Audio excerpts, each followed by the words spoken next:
I'll someday, I'll try to get. We call the regular board meeting, May 9th, 2017 to order. Stand for the pledge. I pledge allegiance to the flag of the United States of America and to the republic for which it stands, one nation, under God, indivisible, with liberty and justice for all.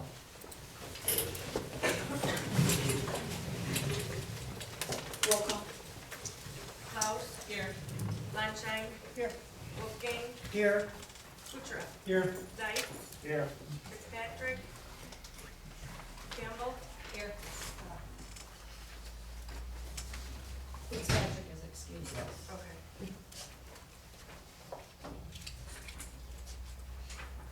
Brief public input.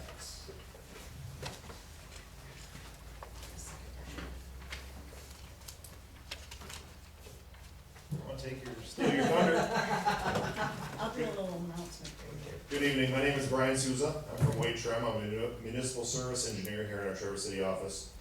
Just wanted to come by this evening and introduce myself. I've done a fair amount of work on your system, as you know, Wade Trem operates your system, so anytime these guys like Trucker or Pat, if you know him as Trucker or Pat, they have a question or an issue, I seem to be the one that fields those questions, so, don't know me by face, you may have seen my name on some things, but again, just here to introduce myself and let you know who I am. I have assisted Nicole and Lisa in a couple items, budgetary numbers for the iron removal, potential iron removal plant, and also taking a look at some things at the splash pad. So again, just here to introduce myself. If there's any questions, I'll be here at the end of the meeting. Feel free to look me up.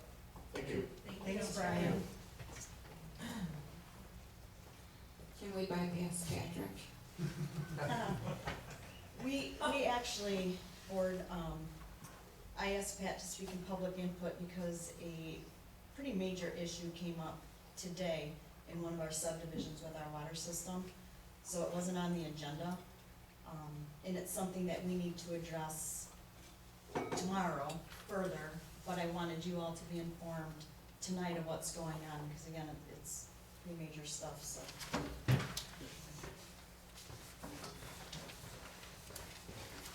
Good evening, everyone. You all know who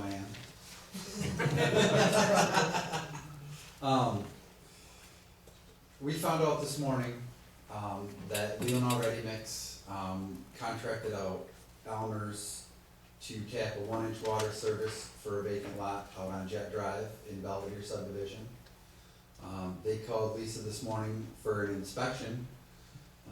When they were out yesterday about 4 o'clock, they tapped the water main and run a 1-inch service without us knowing. We're supposed to have technically a 48-hour notice. I'm happy with the 24-hour notice. And the main reason we want to be there when they tap it and or dig up the water main is we want to have our valve wrenches on the valves in case anything happens, and we want to make sure they do it right, they get the cookie out of the tap, and that it's flushed properly. And they also used a tapping saddle on the water main that's not in our specs. So I had talked to Nicole and Lisa today, and Leonard Ready Mix, and got a chewing from them from, I have no idea, he's mad at me, but we are gonna schedule to isolate that section of water main next week and have that saddle replaced with the correct one. And just so you guys know, Clyde has been notified, and we actually spoke with Clyde and said, because this saddle was something that we've used in the past for probably 15 years. Yeah, since 2008. Yeah, but Clyde said, Oh, yeah, no. previous 2008. Yeah, prior to 2008, from the Yes. beginning of the water system up until 2008. But Clyde said no, it's not in our current specs. There were policy and guidelines and rules that weren't followed. These contractors know better to be tapping into our main, without our guys there. And they actually, they sent in their drawings with the correct saddle, but they did not use the correct one. And actually, we were out flushing in Boardman Ponds yesterday, in Bourbon Ponds, towards the bottom of that subdivision at the low elevation, we're at like 90 PSI down in there. So we're putting more hammer on the water system when we're opening and closing them hydrants, right, while they're tapping the water main. I'm just glad nothing happened. And I did talk to Jeff from Elmer's, he called me about a half hour ago, and he wanted to just let me know that he asked Jerry from Leland Already Mix that if I knew about this, and he told me yes, and I knew nothing about it.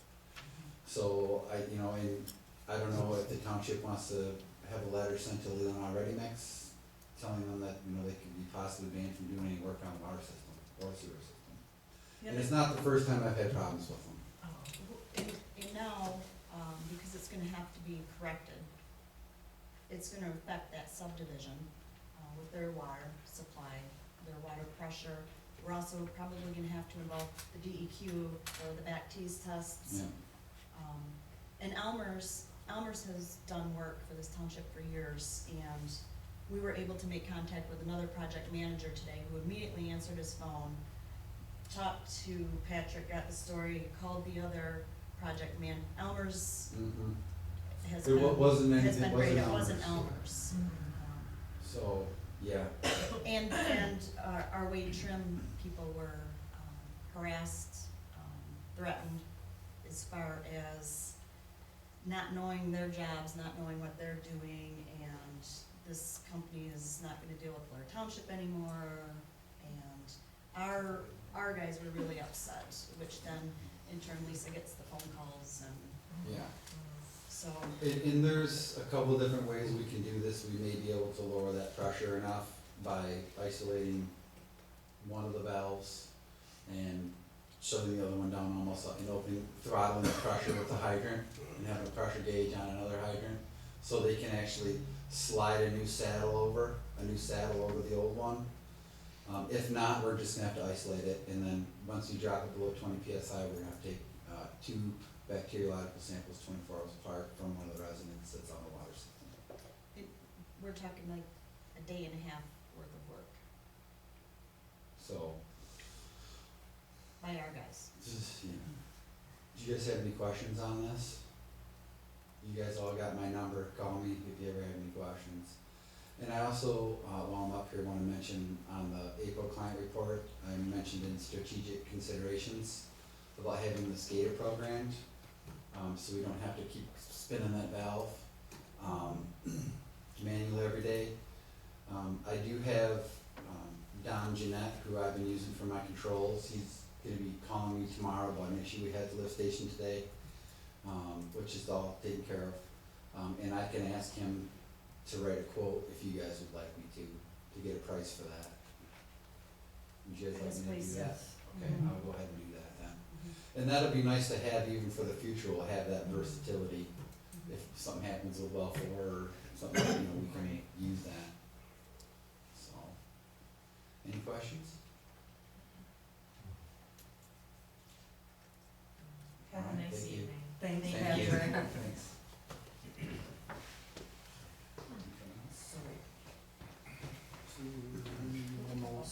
Yeah, what, I would like to see a motion for you guys just to give me the authority to keep working with Wade Trim, maybe get Sean involved, with, if we decide to draft a letter to the contractor. do we even need a motion for that? She's the supervisor. I don't. Okay, I charge them. right, well, and again, it's, a Right. day and a half worth of work. Whatever that total is, that should be sent back to them. So we'll probably have Sean involved to help draft that letter. I would But prefer, have they done? I would prefer they draft the letter. They draft the letter, Yeah. you approve it, and Because you need to tell them what they did wrong, and Mm-hmm. I'll enforce it if I need to. Okay. Tell you what, this is what I've been doing like for the past, so I get down everything we've done in our hours spent on it, and I give it to Lisa, and she generally will put it in a letter. Oh, And Lisa and I can work together on that, no problem, okay. so. sorry that happened. Yeah. Yeah. We call those guys waterman cowboys. Don't feel too bad for Pat, I got him out of most of an all-day meeting today. Well, and off to Lisa for immediately catching that first thing this morning when she Yeah. got the phone call. Yeah. And, really got the ball rolling with the guys out in the field. Any other brief public input? It's just a quick question, is there gonna be public comment during the master plan discussion or no? There'll be, public comment at the end, but If not I'm during that? always open for discussion. I mean, if there's, if the board wants to engage, I'm not opposed to that, but I think we're gonna set a date for another meeting. That would be really open, public meeting. Okay. Any other public comment? Okay, approval of the agenda. I think we have something to add, don't we? Charter agreement. Yes, emailed that to everybody. Did everybody get that email today? I couldn't print it, I'm sorry. That's all right. Nicole and I have been going to the meetings, what was it? How long ago was it that they, I can't remember. We started about 3 months ago at the first meeting. But the last time they negotiated. It was 2008. I think It so. was, yeah. The townships that get charter franchise fees, went together with the city as a group to negotiate, to keep costs down. Well, it's time to negotiate again. So, we just, Nicole needs our approval to sign the agreement for the cost for the attorney. That split cost that I emailed you guys. We should Yes. add that. Yeah. I was gonna make a motion to approve the agenda with the addition of the charter franchise fees negotiations. So that's a J. And we'll make that item J. Yep. I'll support it. It's been moved and supported to add the charter franchise negotiation agreement as item J in this agenda. All in favor? Aye. Any opposed? Okay.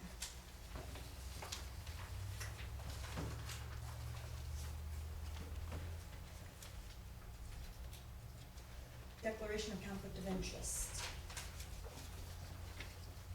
Any board member have any? No? Okay. Hearing none. Special reports, Grand Traverse County Commissioner. Good evening, nice to see all of you.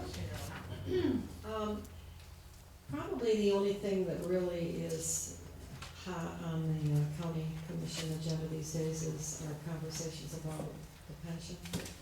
And we're having another meeting tomorrow night, and you're all welcome to come, join the fun. There'll be lots of lively conversation, I'm sure. We have not, obviously tomorrow night is just a study session, so there won't be a decision made tomorrow night, but we're going to be looking at a number of ways to hopefully resolve the very large pension debt that the county is looking at. And we're hopeful, this board is committed to coming up with a solution. So we are committed that we're not going to just kick the can down the road. So whether everybody's happy or not, we are going to come up with a way to solve this problem. My gut feeling at this point is that it's probably not going to be anything that anybody's going to expect, because it's probably going to be a lot of different things that are going to be done in order to resolve it. It would be real easy to just do something, one big thing.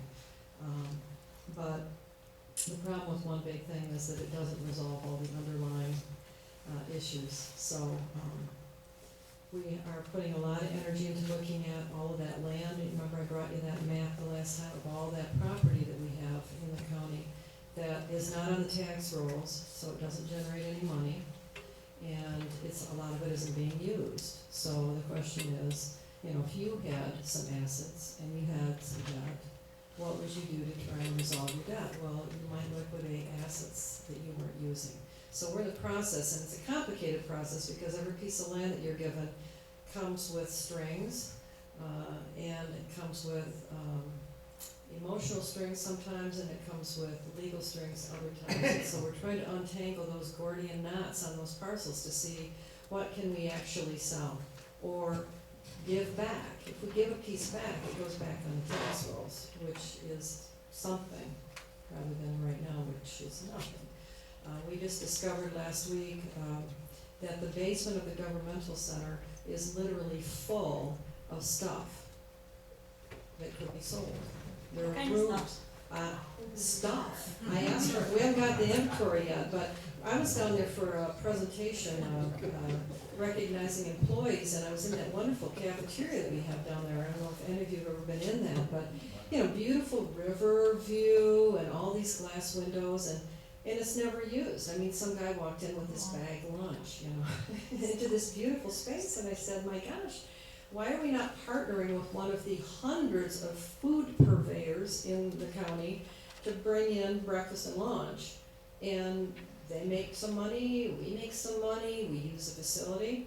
So Mr. Menzel said, well, gosh, he goes, I just walked through that with the facilities guy, and we got all kinds of rooms down there just full of stuff, just packed with stuff. And I'm thinking, you've been here 2 years and you're just now looking in the basement? I mean, I don't know, call me crazy, but, you know, so we're probably gonna have a big yard sale and sell stuff, because the reality is, Maple Bay's got a barn full of stuff, Sheriff's got a big building full of stuff, we got stuff, okay? Office stuff or? We probably, I Yeah, hope they have- it's, I hope They it's have not, office stuff. I'm thinking office stuff, but Downstairs. who knows?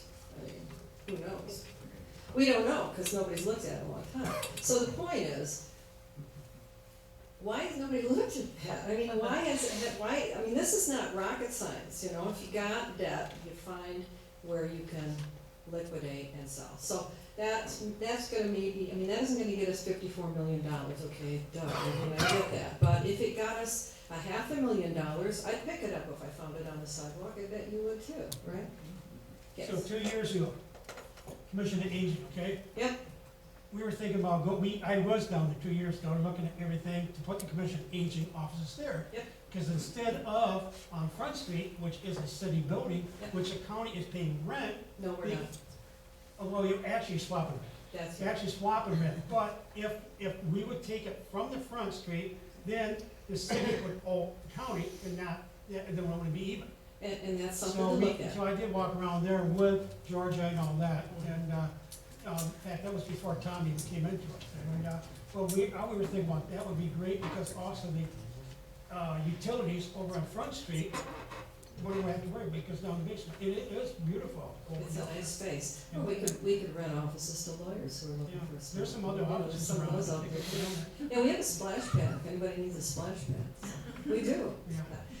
But anyway, the pension thing is a really big thing. Obviously, it's selling a lot of newspapers. It's really not quite as dramatic as the paper would have it be, or Ron Jolly, or some of these others, but it will be interesting. So anyway, I wish you would all come and join the conversation, and, Go to the garage sale.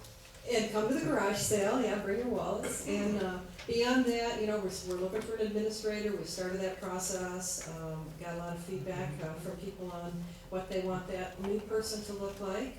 I think we've hired an IT person, which should move us forward with upgrading our IT department. Reached an agreement with Light Power today, so we didn't go to war with them, so that was good. There's just a lot going on, it never ends, it's all exciting, and I just really hope that you'll let me know what you need, because I come here and just tell you crazy tales, but I'd love to hear what you would like me to do for you too, so, okay? Thanks, guys. Great seeing Thanks, you. Cheryl. Thank you. Thanks. Community police officer. Good evening. Right. I had to take the day off. My 6-year-old got to school and then became ill, so I had to stay home. The Blair Township Community Police Report for April 2017, the township statistics are finally working. I also added on the back of yours the quarterly statistics. Wow. So you can look at those as well. We're doing quite well. Township stats for April: arrests 21, citations 29, complaints 426, traffic crashes 20. My stats: arrests 2, citations 8, incidents 41. Another update on a case: in April, the fugitive team down in Flint picked up the guy that committed a break-in July 2016 on Fieldcrest Lane. And I recently, I already had the warrant for him, but I recently went through some cell phone records, which I had a search warrant for, and able to track him on the cell towers from Flint to Travers and then back to Flint, which is pretty discouraging evidence if you're him. So, during the days of the break-in, obviously. Suspected heroin located. Towards the end of April, I made a traffic stop at Chums. Someone was texting and driving, and it happened to be a vehicle that I've seen at a house that TNT has been to before, so I keep an eye on houses like that in the community and try to memorize what cars are there. Doesn't always work, 'cause I'm getting older, but this time I remembered. The vehicle smelled like marijuana. In the state of Michigan, the smell of marijuana in your vehicle gives probable cause to search the vehicle, without a search warrant. So a search was done, and a gray powdery substance, which in my experience has been identified as heroin, was located in a packaged piece of paper, which is also how they package heroin. And so it was sent to the MSP crime lab, and the driver was released. Just a reminder and an update about my evidence technician responsibilities, because it seems as though I've been busier this quarter, because I've had 9 times when I've been called to scenes, which seems way busier than years past. I don't know why. But sometimes these calls do take me out of the township. In April, I only handled 2. One was a shooting in Mayfield, the other one was a death in Interlochen. So no, I'm never happy when I have to leave the township, but if I'm on shift and I'm the only evidence person, then my sergeant calls me and I go out there. So hopefully it usually doesn't take that much time, but sometimes it does. Some of them just require photographs in my, like maybe a newer deputy wants my opinion about something, and others maybe require like a whole report and collecting evidence and things like that. So just a reminder. George, how about our drug drop-off day? Oh yes, how did I forget that? The reason I forgot that is because I had to stay home, that I had photographs ready. We did do the drug drop-off here, the DEA, and this was by Nicole's request. She asked me, she said, hey, why don't we do it here? I think one year I did it at Family Fair, and that was successful too. I didn't think people would show up, and they did. But it was her idea to have it here, which I think was nice. So the DEA just has to certify this as a location, and obviously I have to be here the whole time. And all the people that came were super excited. You filled the garbage can? We did, we filled a garbage can. We had the second to Garfield for townships. 40 Prescription drug pounds. drop-off. So I'll just say, I will bring pictures next time, for Get 'em sure. off the street, that was let's get them off the street. So we'll plan on doing that yearly, and I think we're doing it another one coming up, but I'm not sure. But obviously on the national day, we'll do it here always. And we'll advertise it a lot more. It was kind of last minute, a thing came across my desk, and I saw the drop-off day was gonna be at the Grand Traverse Mall, and I asked, Matt, can we do it here? He's like, we can make that happen. And so he was here on a Saturday. So very little advertising, but a good turnout for our first time. Any other Thank you questions? for doing that. Thanks, Matt. Thank you.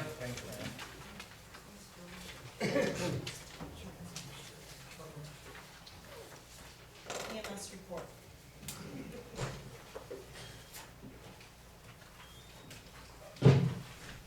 Good evening, Dan O'Brien, EMS Director, Blair Township. Our monthly report is from April 1st to April 28th. It's abbreviated because the material was due before the end of the month. Before we get into it, I think next month I'm going to withhold the statistical report back 1 month, so in the future we can just do clear full month-to-month comparison. So next month. If I have anything else, of course, I'll be up here, but as far as the statistics, I'm gonna hold it 1 month, you know. But for this period, EMS department had 125 requests for service, 61 of which were in the township primary, or in Blair Township, 46 intercepts. Of those calls, nothing out of the ordinary. We had discussed in the last few months, our response times were increasing. Last month they decreased, and this month, on the second page, you can see I did a comparison, and all but the on-scene time is continuing to decrease, which is a good thing, so our response times continue to decrease. As for the report, statistically, I don't have anything, but today, this morning, in fact, on the same days that we have these board meetings, I have, they call it a PSRO meeting, or it's our med control meeting. And the medical control region is the governing board for all EMS in this area. They decide what meds, how to treat, all the workings of EMS. And today, Laura Criddle, who is the director of that authority, approached me, and she stated that this fall they're doing a one-day conference. It's called an airway rodeo, or it's an airway conference, and it's teaching our peers advanced airway.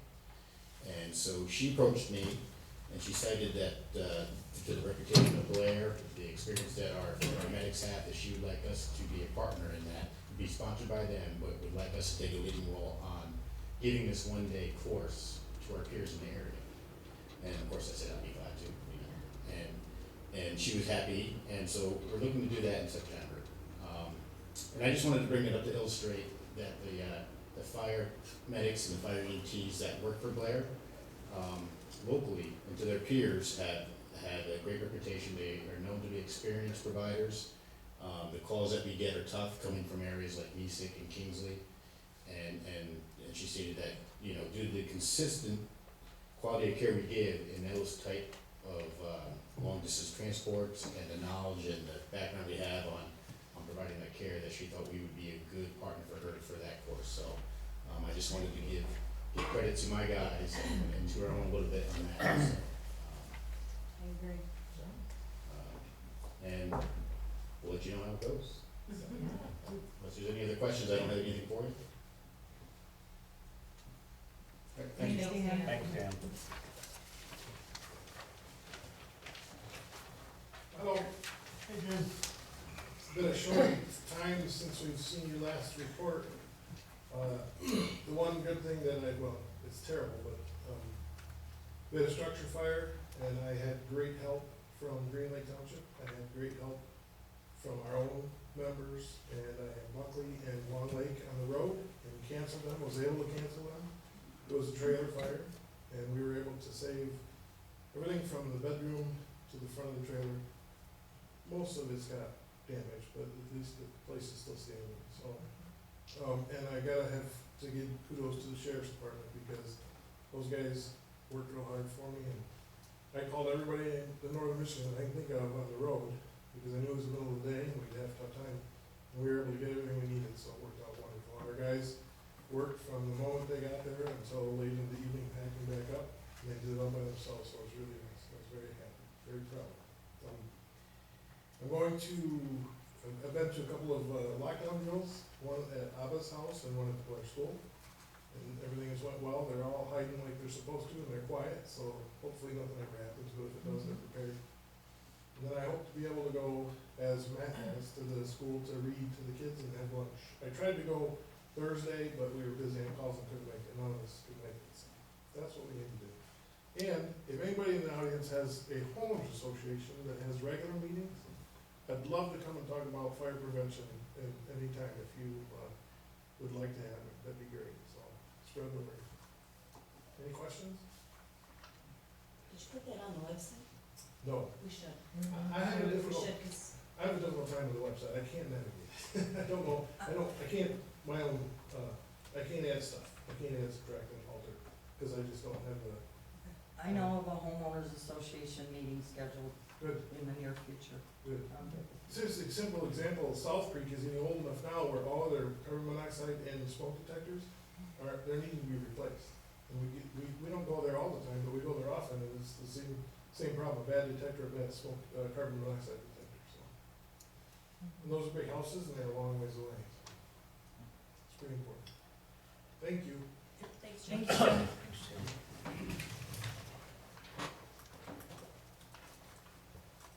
Grand Traverse Road.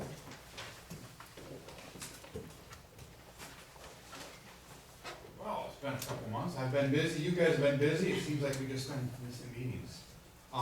We've been real busy at the road commission out in Blair Township, I'm sure you heard about a little road called Bluff Road, and they have these things called trees. And we've done our darndest to save as many trees as we could before it even got to the peninsula residents, what we were gonna do. It got blown out of proportion, they said we're cutting down thousands of trees, we identified 600 that were in the road right away, which we would normally cut down all the trees in the road right away when doing a road project for the safety of the people transiting the road. Yes, trees are important, we need to save them. But Yes. a car hitting a tree at 55 miles an hour is very bad. So we as under the guise of the state and federal government, we remove all the trees from the road right away. However, there are little things that we can do, like we did on Bluff Road, because of some environmental issues. The speed limit, 14 foot from the white line at 40 to 50 miles an hour is the safety zone. That is the bare minimum if you have to make, anything in that has to go. Oh, what was that, Andy? 14 foot between 40 and 50 miles an hour. And because that's what the speed limit is on that road, 14 foot was our mark. Anything inside of that went, there was no questions asked. We weren't budging on that because it's not safe. We cut it down before it even got, from the 600, we cut it down to 280 trees that we deemed necessary to remove. The township got involved and they went out and flagged every tree on the road. They flagged about 600 of them, which we weren't gonna cut down anyways, it caused a bigger stink with the residents because they assumed if it had yellow tape, we were gonna do something with it, which was not the case. They ended up saving about 20 trees. It cost the road commission somewhere between $50,000 to $100,000. We had lawyer fees, staffing fees, engineering fees, $52,000 minimum from contract delays caused by the project. So it's quite expensive per tree. But we did work through it, and we're gonna, as a board, look at making a policy on how we're gonna handle something like that if it does happen again. Probably nothing we can really do because courts could get involved in. As lawyers know, there's not much you can do when that happens except for write it out. So that was a big part of a month that we were dealing with that, trying to make sure we did what was best for the residents' interest, best for the visitors, and best for the environment, and most importantly, the safety of everyone transiting the road. Summer projects are underway, we're starting to do some grading, we're starting to do the brining. Cass Road is still open. I've heard all kinds of different dates, depending on who I talk to, but it's gonna be open for another month or two at this point unless something happens, which we hope doesn't happen. Any questions? Can you just talk briefly on the Logan's Landing project that's gonna go underway this fall? Which part? The ingress cuts. and egress from the cuts, yeah, the Michigan. They're doing, we discussed it at our MTA meeting, which most people were at, some people were at. We're gonna change the way that the traffic is flowing through Logan's Landing. You're no longer gonna be able to go straight across at Brackett Court or at, I can't think what the other road is. We're increasing the stacking areas for vehicles. You won't be able to turn left out, so in order to go left, you're gonna go right and then do a U-turn or Michigan. It's been done one other place on Big Beaver Road. My engineers love saying that road. And it's worked really well there, and it's an R cut is what it's called, and I can't remember what the acronym is for. But it works very well in very unique situations. You have to have high traffic on the main road, and you have to have low to medium traffic, more low than medium, on the feeder roads. And this is one of those situations that is just perfect for it. And it should increase the flow of traffic on South Airport, and more importantly, it makes it safer for pedestrian crossing and the traffic trying to get across to turn left or go into the other businesses. It cuts down the contact points. Good. So Yeah, the traffic light will be removed? Right. No, Oh. it'll be in a flashing mode, Okay. but it's gonna be Now we go to A the. smart light. Now we have the smart technology, we're Right, getting, that instead was of the the next one. loops, we're gonna have pucks. The pucks are hooked up to a transmitter, smart brain system, radio tower we're putting up, all kinds of super magic, secret engineering stuff, that the lights are all gonna communicate to each other. Now, before you get excited, MDOT's involved. Wow. So remember, at either end of South Airport is an MDOT road. They have power on their main roads over South Airport, so that could be a bottleneck area on both ends of South Airport. But it will increase the communication between the traffic signals. Something that I think firefighters, police, ambulance, all of them are gonna be excited about is we're gonna have systems set up. When there's an emergency, we can push a button and it'll set the lights to help flow traffic more for emergency services. So there's all kinds of cool things that can be done with this, what's gonna exactly happen, how well it's gonna work, and how MDOT and us are gonna play nice.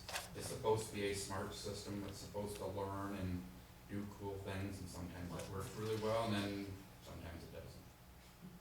And MDOT doesn't have a plan to put theirs, start working on it until like 2018, 2019? They're out a little bit right now, but their plan for 4 years from now could happen next year when we get ours going. They go, oh my gosh, we better get on board so everything looks good. So Yeah. it look like, And right in our area, they've got 21 traffic lights that they plan on. Well, there's all kinds of cool Their plan things is to happening with keep MDOT. traffic moving, even through Blair Township, Chumps Corners, the Grom intersection, which will tie into the county's traffic light at South Mhm. Airport, There's all kinds of all the way down. They'll all be talking to each other. parts and pieces that in the next probably 4 to 5 years will be all hooked up and flowing nicely. And hopefully in 20 years we'll have a east-west mobility corridor to help ease traffic on South Airport. And hopefully the culverts on South Airport don't fail before then. That's my little ray of sunshine for you. Anything else? Thanks, Andy. Yeah. Thank you. Announcements and correspondence. I have a couple. This one came in today. It was addressed to Blair Township PMS and Nicole Blonshine. I want to thank you so very much for getting this one. This is actually, I know these people very well, so. For getting our son Kevin Nowak safely and quickly to the emergency room on April 28th. We had no idea at that time that he would only be with us for a couple more days. Kevin passed away on April 30th. I just want you to know that your service is outstanding and is so greatly appreciated. The members of Blair EMS department are awesome. Blair Township EMS and Fire too are absolutely the best. Thank you again and take care of your loved ones. Sincerely, Ken and Kathy Nowak and Nowak Reisinger family. They also sent a $100 donation to the EMS department. This one came in. Dear Captain Tallman, my husband Robert and I wanted to thank you and your men for helping us out a few days ago. You saved our sanity by unhooking our smoke alarm. That was at the top of our ceiling. You were so kind and helpful. We just wanted to say thank you. We have since purchased our new detectors and have scheduled our electrician to come out and wire everything, of course. Because the new ones don't clip onto the old wires. We do have 2 old ones hooked up and a battery-operated one in the upstairs hallway, as we discussed with you. We so appreciate all of your help. Thank you again, Kim Barrett, B Corp.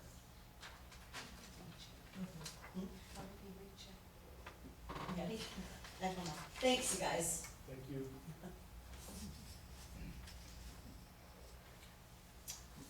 Another announcement. Yes.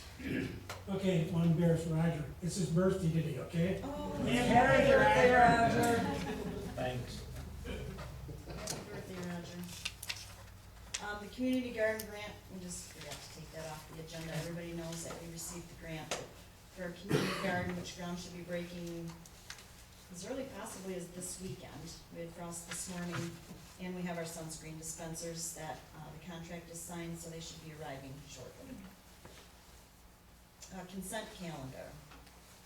Sorry, was there any more announcements or correspondence? Consent calendar. The purpose of the consent calendar is to expedite business by grouping non-controversial items together to be dealt with in one board motion without discussion. Any member of the public, board, or staff may ask that any item of the consent calendar be removed and placed elsewhere on the agenda for full board discussion. Such requests will automatically be respected.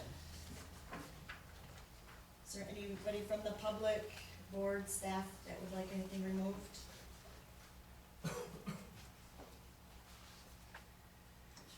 Okay. Motion to approve the consent calendar as presented. Support. It's been moved and supported to approve the consent calendar. All in favor? Any opposed? Unfinished business.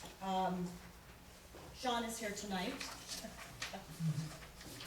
Sean has had, the proposed township master plan. He's had a chance to look through it. I think he has a suggestion.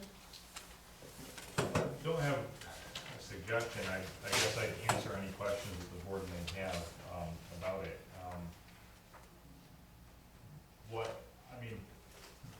The back of this, it says Beckett and Rader, and Beckett and Rader is the company that supports this, or that put this together, and it's usually, the process for a master plan is, taken from the old master plan. Usually they do surveys, lots of input, sometimes they do special meetings. Sometimes they do special meetings in the public. A lot of it has to do, like the road commission was mentioning, is your plan for the future. What do you want this community to be as far as traffic lights, east and west corridors, bike lanes, et cetera. And really, it's a political question, what we want to be when we grow up. And you guys are the politicians, so you are the people that determine what you want to be when you grow up. Most often, these are spearheaded by planning commissions, and the ultimate approval is done by the board. If the planning commission and the board don't have the same vision, sometimes that can lead to butting of heads. Lots of times when master plans come up, you see in there things like lot size, and people go, oh, lot size, we need to tackle that right now. We don't. The master plan is a vision, it's a goal. Now, it's easy for me to say you don't have to tackle that.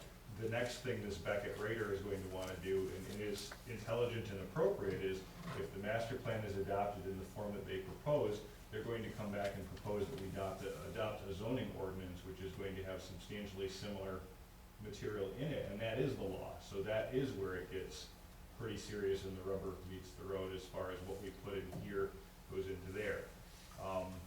I have personal observations about what are in here, but I'm not the politician. So it's not up to me to tell you what you want to be when you grow up. It's up to me to tell you what your options are. Just for example, I have a business, my business is on 8th Street. 8th Street hired at the cost of $1.2 million a Chicago firm to come up and meet with all the business owners and then immediately reject everything that we told them and then have them come up with their vision and they put it in there. And you can see that in this, and there's bike lanes in there. And so I can tell you every office building, every new build on 8th Street in the city of Traverse City has to have a bike rack. And that just pisses me off because we are a community that lives in the snow from May, some years, to October, well, October to May, most years. Now, in the city, it makes more sense that we would have those sorts of things, but you've got proposals in here, and we're still a rural, commercialized corridor, there's a lot of rural, and they're proposing residential where you'd have bike lanes and sidewalks and streetlights and all sorts of stuff that maybe you want, and maybe we don't want. If we wanna be a city street, 6th Street sort of feel, that's fine, we can zone for it, but then the reality of that will come in that no one is coming to Blair Township to buy a $700,000 house in a 6th Street sort of corridor. So when you talk about lot size, you talk about what do we wanna be? Do we wanna be the bedroom community that has affordable housing? Do we wanna be the East Bay Township, Cinnamon Ridge, Erin Glen, Highland subdivision, you know, all of those little bit bigger lot sizes, $300,000 homes. Then you move over a little bit farther and you're into the South Creek, which is on the corner of Blair, a little bit smaller, a lot harder to get to. Lot size still has requirements. That's a little bit different because that's a site condo, but this determines what you want to do with that. What I guess the biggest observation, two predominant observations. Don't get too caught up in this as being anything more than a vision, and this is supposed to be good for a long period of time.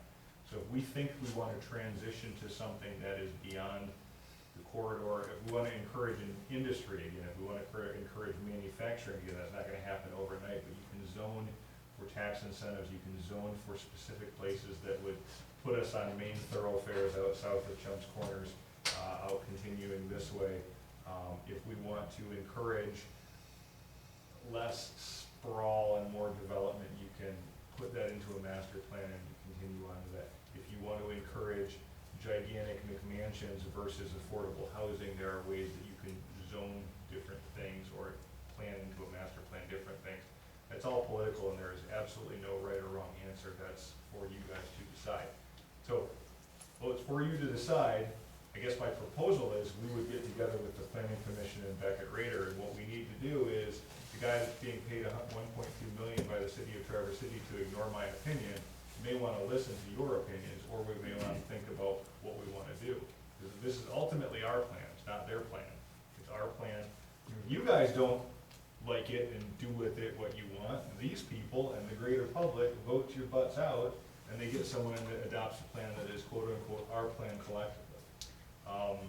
So I don't, if you don't want to adopt this, don't freak out. This can be a proposal. The other big notation I would make is, this says November 2016 on it.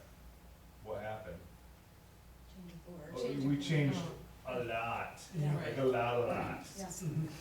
So having more input before this is adopted and more tweaking before this is adopted is absolutely not inappropriate. The only thing I would tell you is if you throw the master plan away and decide that you're gonna go a period of time or a long period of time without one, that might even be illegal, but that's horribly inappropriate. You'd be the only township that I'm aware of anywhere that would have done that. But a lot of people have master plans from the 90s that they just haven't had the time or the energy to update. So my proposal would be, don't scrap it, but make them listen and tweak it. I can go through, I made notes on a bunch of pages. I shared a lot of my personal things with Nicole, and she showed me her concerns. You guys should have, the whole board should have concerns. And anytime you look at something like this, I question whether or not people read it. Like, seriously, it took me, I didn't sit down for 2 weeks to read it, but it took me, as a lawyer who reads pretty boring stuff, 2 weeks to read it. I was lucky it was lead up. Yeah, exactly. And so, don't scrap it. Make these people work with you with the eye on the fact that zoning comes as the second piece of it. And don't feel like it has to be done today. Don't feel like it has to be done tomorrow. Don't even feel like it has to be done in 2017. But it's gotta be a priority because this board only has a certain period of time before the next board comes, and you can't always say, well, it'll change in the future, so we don't wanna do it. And I will tell you, this is a pretty darn good start. There's a lot of stuff in here that is really intelligent and really thoughtful. It is, yeah. My critique honestly is some of the stuff that just, they wanna take Blair Township and make it a Canton or a Grand Rapids or a Traverse City downtown. And my world, there are two corridors to Traverse City, Acme and Blair, and we happen to be one of them. So you're gonna get the Chumps Corner corridor, you're gonna get what we've got. So how do you foster supporting that, and how do you have a realistic view of what we are? I think you guys are pretty realistic about what you are, to make sure these people are. And then frankly, the planning commission has worked their butts off on this. You wanna hear why they've done what they've done, and they should have the opportunity to present it to the board as a whole, saying, here's why we advocate this being done, and here's what our thought process is. Because if the planning commission gets together and tells you guys that, maybe the light bulb comes on for the board to say, oh, that makes some sense, especially if we project that out 20 years. Make sense? That makes total sense. I have a couple questions. One is, do we need to bring John I back in that? Now that we have the bread, can we just put the butter on ourselves? And the other question is, when I talked to the MTA attorney and stuff about master plans and all that stuff and researching it, she suggested you looked at it. Is there anything in there that you would feel that litigation would be a problem? No, you don't have to bring the consultant back. The risk you run is if you don't involve the consultant, and then you simply tell him, here's what we're going to put in our master plan, he may or may not do that, because sometimes they don't listen when they're, in theory, they should listen. And you're asking someone to do extra work, and that's always, dicey.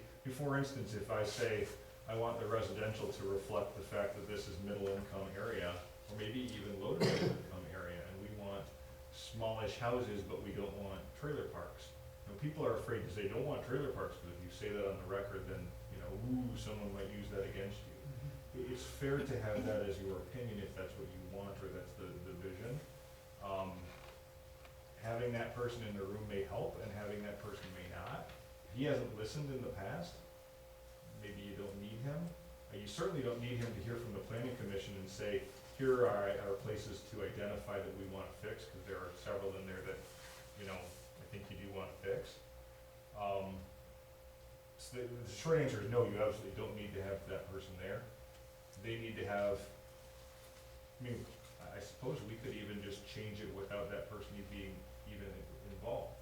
If you do that, you go back to Beckett Rader for the zoning, the new zoning ordinance, if we go that route, and they're not aware of the changes, the zoning ordinance will reflect the plan that they've provided us, not what changes we made. But you can simply tell them, here are the changes, and they can feel free to tell us yay or nay. Sean, and that's the difference, and that's one of the issues that I have. Well, number one, I wanna have a meeting with the planning commission for sure, and I wanna hear their thoughts and their feelings. I know for a fact that in there, where the current zoning map in that proposed master plan is wrong. Yeah. So I'm not gonna vote to approve something when the maps in there Yeah, are wrong. yeah. But Beckett and Rader has a template for a master plan, and then a template as well for a zoning ordinance. Well, So, one of my questions to the planning commission, as a new board member, was, for Blair Township, it's hard for me to wrap my head around using a template specific for Blair Township from somebody who's not from the area, and then to think that you can just use the same for our zoning ordinance. Well, I don't know how we got to Beckett Rader. I don't either.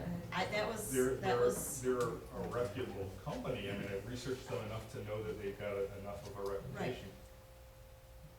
That's why I guess I would caution you to throw it away, but I would also caution you to adopt it, because I think just looking at the faces sitting here, I don't think this board has a real good grasp of what process was undertaken to get us to this point.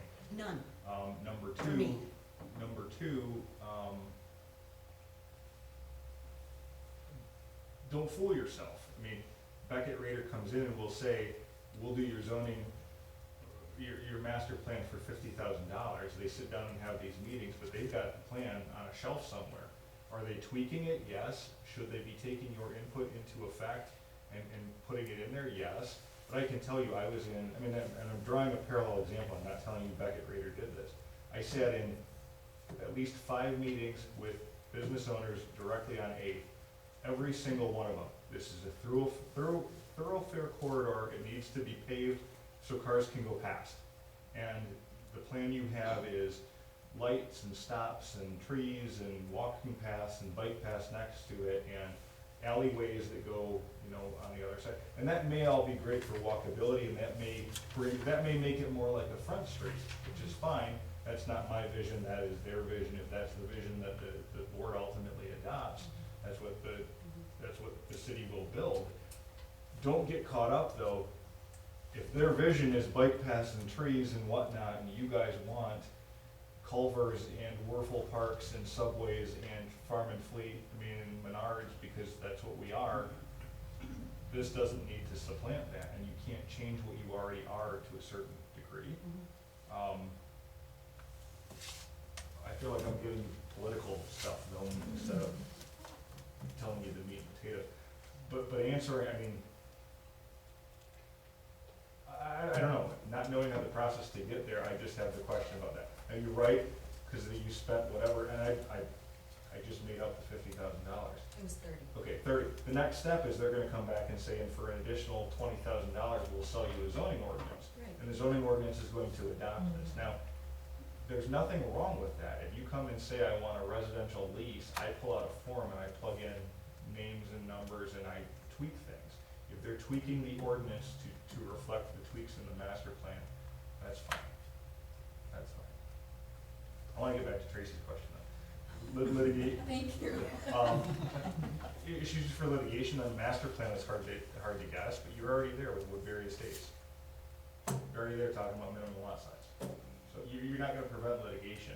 Well, no, I'm not saying prevent it, I'm saying, is there anything that strikes you as like, oh shoot, this really, the wording should be changed, because this is really gonna be hard to fight in court? No, not really. That will come with zoning ordinances. And I'll be honest, with zoning ordinances, my experience, most times we learn of the weakness in the zoning ordinance when it's challenged. We get our butts handed to us and we change the ordinance. 8 times out of 10 we win, and 2 times out of 10 we learn that something is there that should have been caught. Now that's where we'll review the zoning ordinance, and I bet I'll have problems with that. This is purposely vague. But you're gonna have, I mean, if you say you can't have a junkyard in Blair Township anymore, you know, at all, we're gonna have litigation. We're gonna have litigation. Well, that's what I feel like that master plan, it has too much of a bite. It uses the words you will, you shall, rather than we suggest, we would like to see. I don't feel like it's personalized with a vision of where, for me, as an elected official, listening to people, and I wanna listen to Yeah. more people. I haven't heard from enough people. Well, will and shall are absolutely bad anytime those are in It's ordinances, through that especially- master yeah. plan, all the way through that book, will and shall. There's no incentives, there's no, Yeah, I mean, I've represented you guys as general counsel since 2006. This has always tried to be a business-friendly corridor, where we tried to build better housing to get rid of some of the crap housing, so when the stuff comes in, it's more stick-built, but it's affordable. Like I said, it's middle-class housing, and then it is definitely rural with Hoosier Valley and south of here, even if you get over, and definitely, has a more rural feel. It's definitely a more rural area than, than most of the other townships. I mean, you hear us always compared to Garfield, and that comparison is laughable. But we're becoming the next Garfield, and the Buckley area south of us is gonna become the next Blair. So, you gotta do something to plan, otherwise you're gonna get strip malls that are 1 story and nothing else. And you're gonna get anyone putting in anything that they possibly can. I mean, lot size is a good example. Do you need lot size in a zoning ordinance in a specific place? No, you don't. You are autonomous, and you can choose to have a minimum lot size. You can zone it however the heck you want. If you have no lot size whatsoever, you become meets and bounds. You might as well get rid of your zoning ordinance. Now we're back to, it's your property, I can do whatever I want. That's, go out west, go out, to the real rural areas and burn tires in your burn barrel. I mean, it's, zoning is there but seriously, that prevent, if you get rid of everything, then I can slap my single wide next to your $350,000 house, and are you gonna be happy with me when that happens? Minimum lot size is designed for aesthetics, it's designed for the size of house that you build, it's designed for the character. I gave someone the example off of Roosh Road, there's the little subdivision, If you're going south on Rouge headed towards South Creek on the right, forget what it's called. Those homes are feet apart. I mean, feet apart, and that reminds you of the old inner city, you know, just outside of the actual city subdivisions. And that's fine, I mean, if that's what you wanna be when you grow up, that's what this is asking. But you're right, wills and shells, fine, but then this is not binding. The zoning ordinance is binding, the zoning ordinance is law. But I agree with you, I mean, wills and shells, but that's semantics. That's them saying, this is our plan. If it's our plan, you know, what's a goal if you're not gonna, if you're not going to change your goal? So if I keep telling you it's not binding, then what the hell's the point in having a plan? That's why they use the wills and shells. But you're not gonna avoid litigation. It's coming, I mean, or at least threats of it are coming, Threats are one thing, yeah. let's just keep them at that, Sean. Well, I mean, but there's nothing in here that jumps off the page. I can tell you medical marijuana is one that's a big one. That probably should be addressed in a realistic zoning ordinance, because that is a Michigan problem right now. You are the only place in Grand Traverse County with a strip club. There was just a big trial on it where bad stuff came out about what's going on there. Maybe we'll wanna relook at those types of issues. Right, I'd like to see a And- community center in that master plan, cause that's a vision that I have, and I think as a board, you know, our community, have a community center. There's lots of other things I'd like to see in there as a long-term, Going through the exercise is not valueless, though, I will also tell you that. I mean, having done this to produce this product is not without value. And so, you know, if you want an opinion on whether or not we crumple it up and throw it away and try it again in 5 years, you went through the process, it's been, our old master plan is definitely aged out.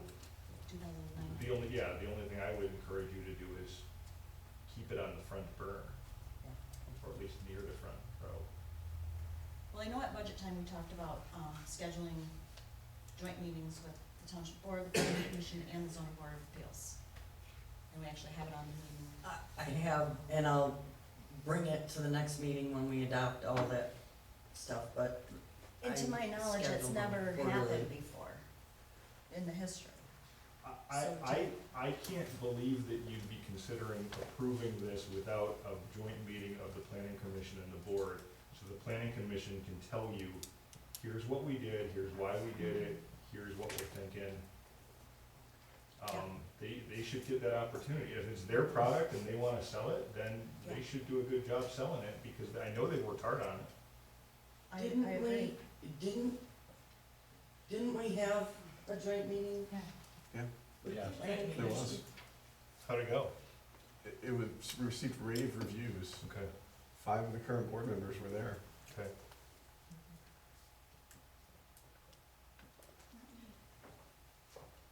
After, Not since I've been on board with Not that. since okay, you've been- I was thinking, No. Yeah, it was, Yeah, he's looking at me, I'm like, wait a Oh, minute, wait, it Well- was. well, you were present. You weren't on the board, but you were present. oh, well, that's different. I'm on the board now.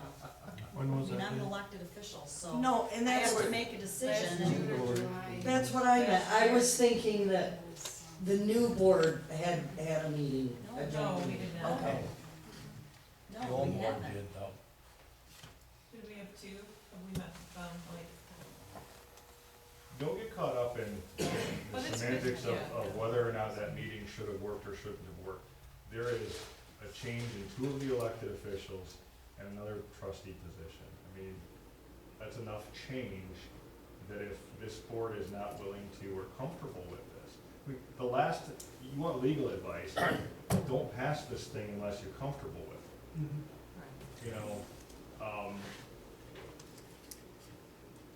does that mean scrap it and go away? Does that mean do nothing? Does that mean, like I said, I would keep it a front burner issue.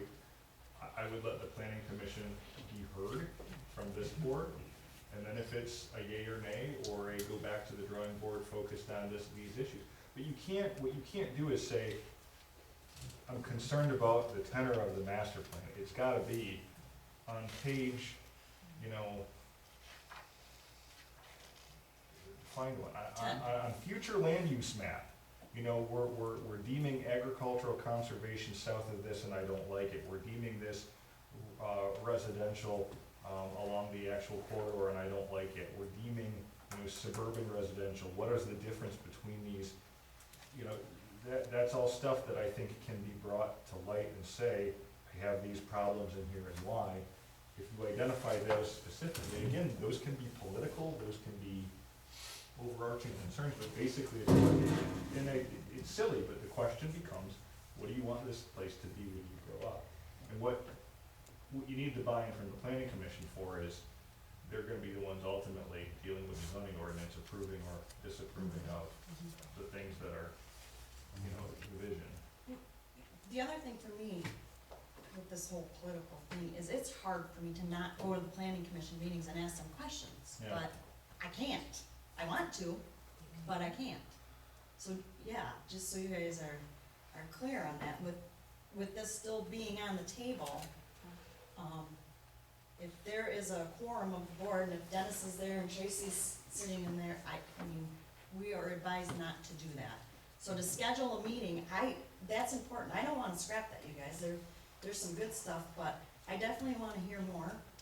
I wanna hear your thought, your input. I wanna hear from more people.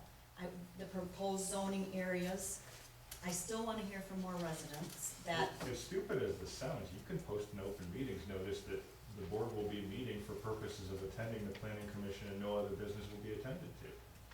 And you can just simply post that for every planning commission meeting. If someone's gonna raise a stink about you being there because you want more communication, you know, that's a piece of paper. But seriously, if the supervisor wants to be involved and know what's going on, what I don't want is a situation where the supervisor is telling the planning commission what to do. Right. right. Never seen that, have we?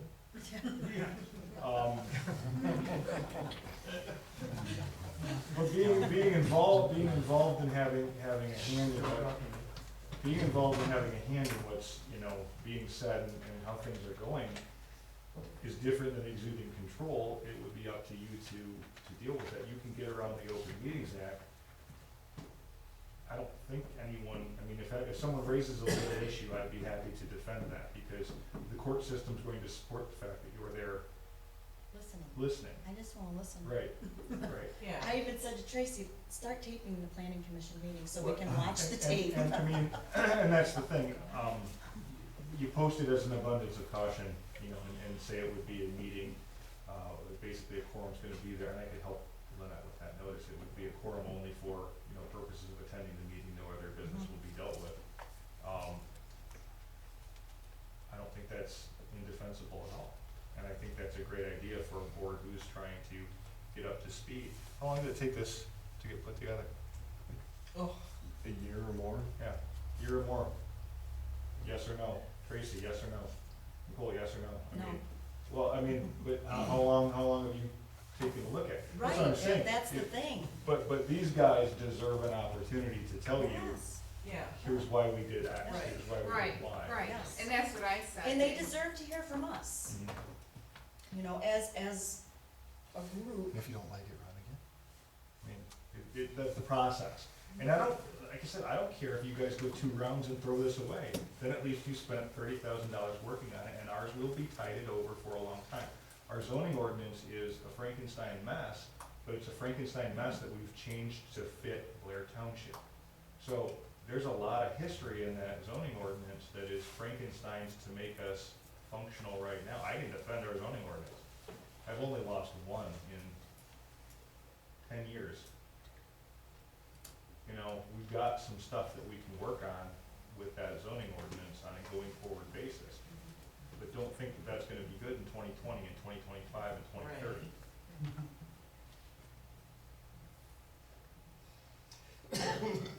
Make sense?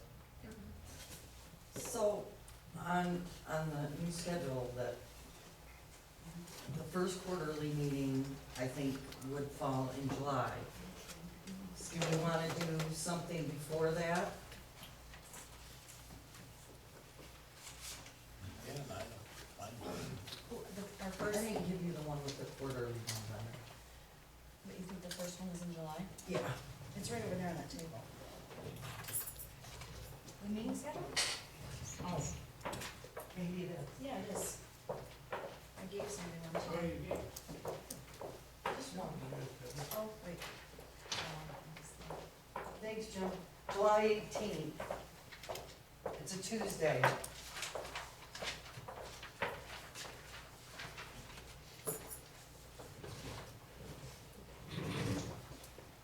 That's our first scheduled one? Yes. Yeah. 6 PM.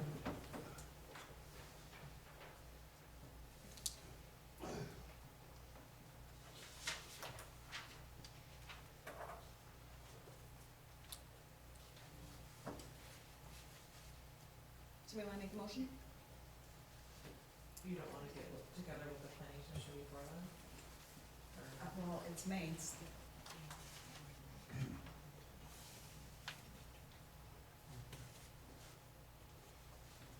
Can we wait that long, July?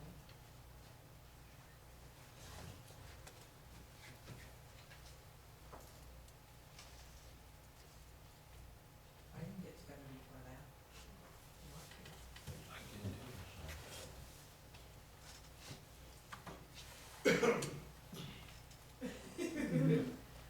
The planning commission might want to as well, so, I mean, well, if you wanna get together before, make a motion. well, I'm just, Do you want me to make a motion? Well, I'm trying to encourage the trustees to make a motion. I'm thinking, it's clicking. I'm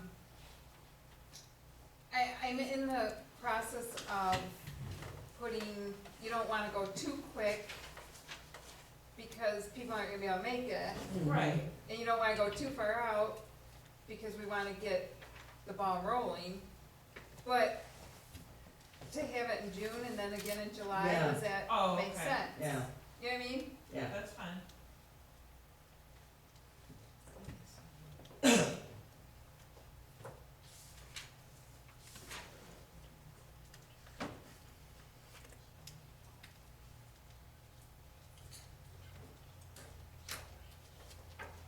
So do we have to make a motion for the 18th, or is that gonna be with the budget stuff? That's what I was, Well, I would say Thank you. yes, so we It's can already actually on put it the- on the agenda for that meeting. that it's, Yeah, and that's A joint. specifically, yeah, it would be our first joint meeting. And if the ZBA's in there, that makes it even better. Yeah. It's all three boards. yeah, Right.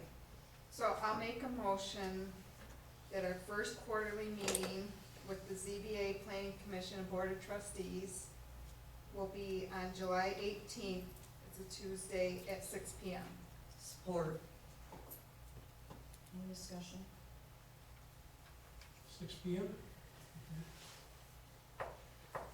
So motion and support for our first joint meeting with Township Board, Planning Commission, and the ZBA will be held on Tuesday, July 18th at 6 PM. And master plan on the agenda. Right, yeah, the master plan on the agenda, and then this will give us time to get word of mouth out and everything else, so we can get, Yeah. There's a fire board meeting that, it probably doesn't matter, but oh, okay, yeah, it doesn't matter. Let's just, okay, so we have a motion and support, any other discussion? Right. All in favor? Aye. Any opposed? No.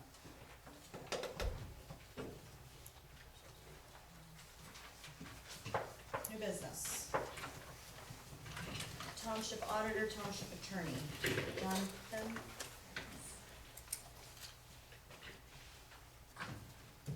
This- Good evening. I think you, kind of wanted to get, have me give you kind of a rundown of what the township audit consists of. And, I'm sure many of you have seen a number of them before, but some of you are new to them, so. Financial statement audit is, essentially we come in and we take a look at the trial balance of the township and, try to come up with reasonable assurance that the statements are free from material misstatement.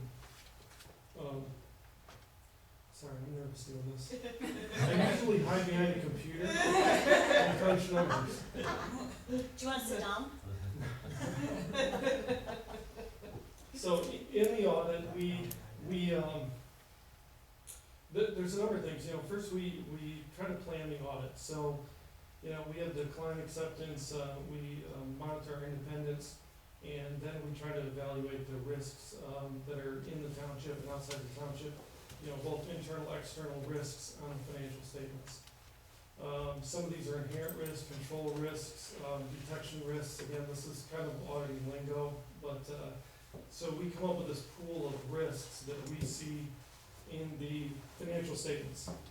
And our goal is to mitigate those risks and to have them all, essentially at what we classify as a low risk. So what we're doing in the township audit is, we're essentially trying to determine, what we feel are risks in your financial statements of material misstatements. And then we try to mitigate those risks, and the way we do that is, we develop an audit plan, and then we gather evidence to show proof to that we have mitigated those risks. That's typically where you see us probably doing the most work. So we're gathering evidence, it's analytical, it's testing internal controls, it's physical observation, inspection, we're doing reperformance, we're examining the records, there's third-party documentation, we're comparing, we're obtaining confirmations from bank to accounts receivable to revenues, recalculating and tracing amounts. That's the part that you see us most. We have attorney letters to go out to make sure there's no outstanding litigation, county treasurer letter, and we compare the settlement back to the treasurer here, and those are all ways that we try to prove essentially that the financial statements are accurate and that they're not materially misstated. At that point, after we've accumulated all that evidence, then we propose any adjustments that we see correctly in the statements. And after that point is when we're finalizing the audit, we come up with our opinion and go over the final audit with the board. So that, in a nutshell, is what a financial audit is. So how do you explain that you're not impairing your independence?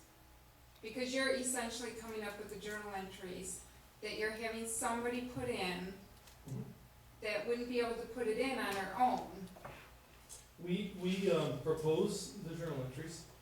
So when we do the journal entries, they're all proposed journal entries. We present them to the clerk, really to the whole board, can look at them. I know that I had gone over them with the prior supervisor last year. The journal entries, on each one of them, we put a description, explanation of what it is. We also talk to, primarily Lynette, because that's who we're working with when it comes to trial balance, but we go over all those journal entries. And at that point, anybody on the board is free to contact us, discuss them, question them, hey, we disagree Well, I with was this. in here and I never got an email with any kind of journal entries on it. I went through the audit, there's nothing in the audit that states the journal entries that you proposed, in the internal control section. I've read through everything, even the budget, like the pension on the budget line is a balance sheet, GL number, not an expense GL number. So I don't know, even from the budget to the GL to the, audit, I'm not seeing a clear trail, and I'm seeing a lot of impairment of independence, and not only by fact, but by appearance. Because I, as an accountant on the outside, I can say that independence by appearance is truly noted in this. Well, I disagree with that. When I see a misstatement, when we're doing the auditing and we feel that there are misstatements in there, we're gonna propose an adjusting journal entry. At that point, you have the opportunity to But you're doing a lot of disagree. year-end adjusting journal entries that are bookkeeping that should be done prior to you starting the audit. You're doing the compilation. But there's nothing wrong with that. Yeah, there is. You can't audit your own work, and that's essentially what you're doing. I'm not auditing my own work. You I'm are too. auditing- I'm auditing the trial balance. You're auditing, you're doing the journal entries and you're auditing the journal entries. No, we're proposing journal entries at the end of the audit. It's same thing. I disagree. We are auditing You the trial can balance. disagree, that's fine, but that's what you're doing, and it's independence by appearance at the very least. No. I have a couple things that I want to bring to your attention then. And, one, in our letter, the management letter, there is in the internal control, we mention in there the material audit adjustments and financial statement preparation. So we talked about how we provided some material adjustments and that there was assistance needed in the financial statement preparation, which is common to many townships Right, of but this size. this is how it should be, it should list out what the things are. All you have is a very vague, I mean, if I was to look at this, I would think that you did almost no journal entries, and yet I have 4 pages of journal entries that you've done. And an email from the clerk that says that she's not an accountant, she's not a bookkeeper, so you're giving them to somebody who doesn't have the skill, experience, or education. That's not true. It is true, by the terms of an audit, it is true. It is true, I mean, it's nothing bad about her, but it is true by the terms of an accountant in an audit. It doesn't have anything to do with the person, it has to do with the terminology, the definition, and that of that SKE, as they call it. She has skill, experience, and knowledge, all 3. Sean, can you answer a question for me? Sure. Is a township clerk required by Michigan law to be an accountant? No, I mean, No. the standard is suitable skill, knowledge, or experience. I mean, how many years have you been doing the audit? Has Tobin been doing the audit? I believe I've been here 7, I think Tobin may have been here. Except for 2009, it's been Right. probably about 15 years. I mean, I'm gonna sound really offensive too, but let's go back through our clerks and treasurers and tell me who is more qualified than that, because I've been there. I mean, Tracy is an accountant, so let's set her aside, but she's new too. I mean, go back through our last couple of treasurers and clerks. No one's a CPA, no one's a master's. Right, and you don't whatever. have to, you just have to separate, like, Well, I what- got what- quotes from DGN and they said, you know, one company does this, another company does that. I mean, what I'm hearing is if you're uncomfortable that on a day-to-day basis, Tobin is assisting the clerk with journal entries and ledger entries and, you know, that. It's not a that- day-to-day. I understand, but let's just pretend that if she has a problem today and she calls up, John and says, what do I do about this? And then at year end, John is the one auditing that question, Mhm. that's legit. I mean, that's legit. I can tell you, you know, I have a You bookkeeper. can ask questions, you can't do 4 to 6 pages of journal entries and then audit your own journal entries. You can. can't. You can. It may create an issue. I mean, I think you can do it. Well, yeah, you can do I it. think, well, the more you Right. do, it, the bigger those journal entries, the more of a red flag it becomes. These audits are all risk management. They're all risk, you know, keeping our butt out of the sling. What I'm hearing and what I'd like to see us do, this goes back to the who you wanna be when you grow up. Someone needs to assist Lynette if she needs help, and Lynette needs to ask for help if she needs help, and no one, I mean, the suitable skill, knowledge, and experience, I don't do my own entries, and I'm a Juris Doctor. I don't know what I'm doing. I have an accountant, she helps me out. If I were to get an audit, I don't need to do that in the sector that I'm in. I know lots of my businesses, especially the big businesses, especially the ones with a couple $1 million line of credit, their banks require them to do those independent audits. And so they go out and hire a separate CPA, and that does separate that or keep that at arm's swing. So if you're referring to having someone else come in and take a look and be the day-to-day quote-unquote bookkeeper, that's a great idea.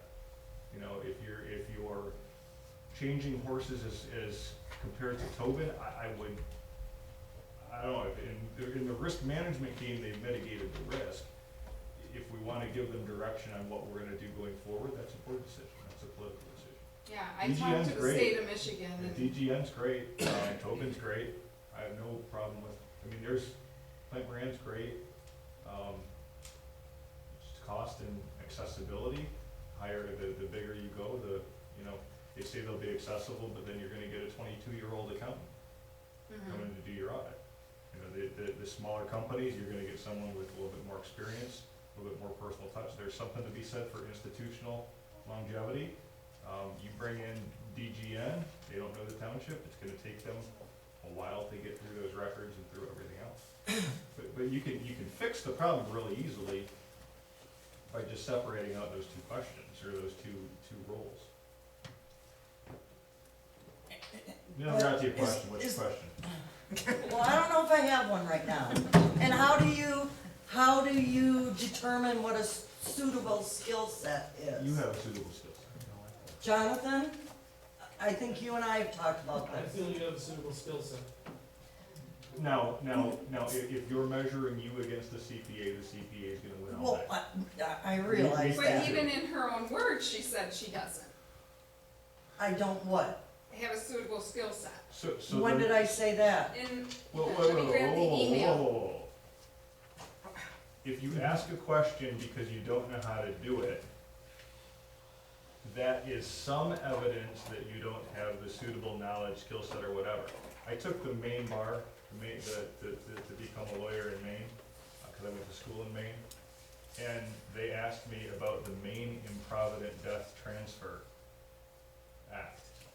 And I sat there and I went, oh man, I have no idea what the Maine Improvident Death Transfer Act is.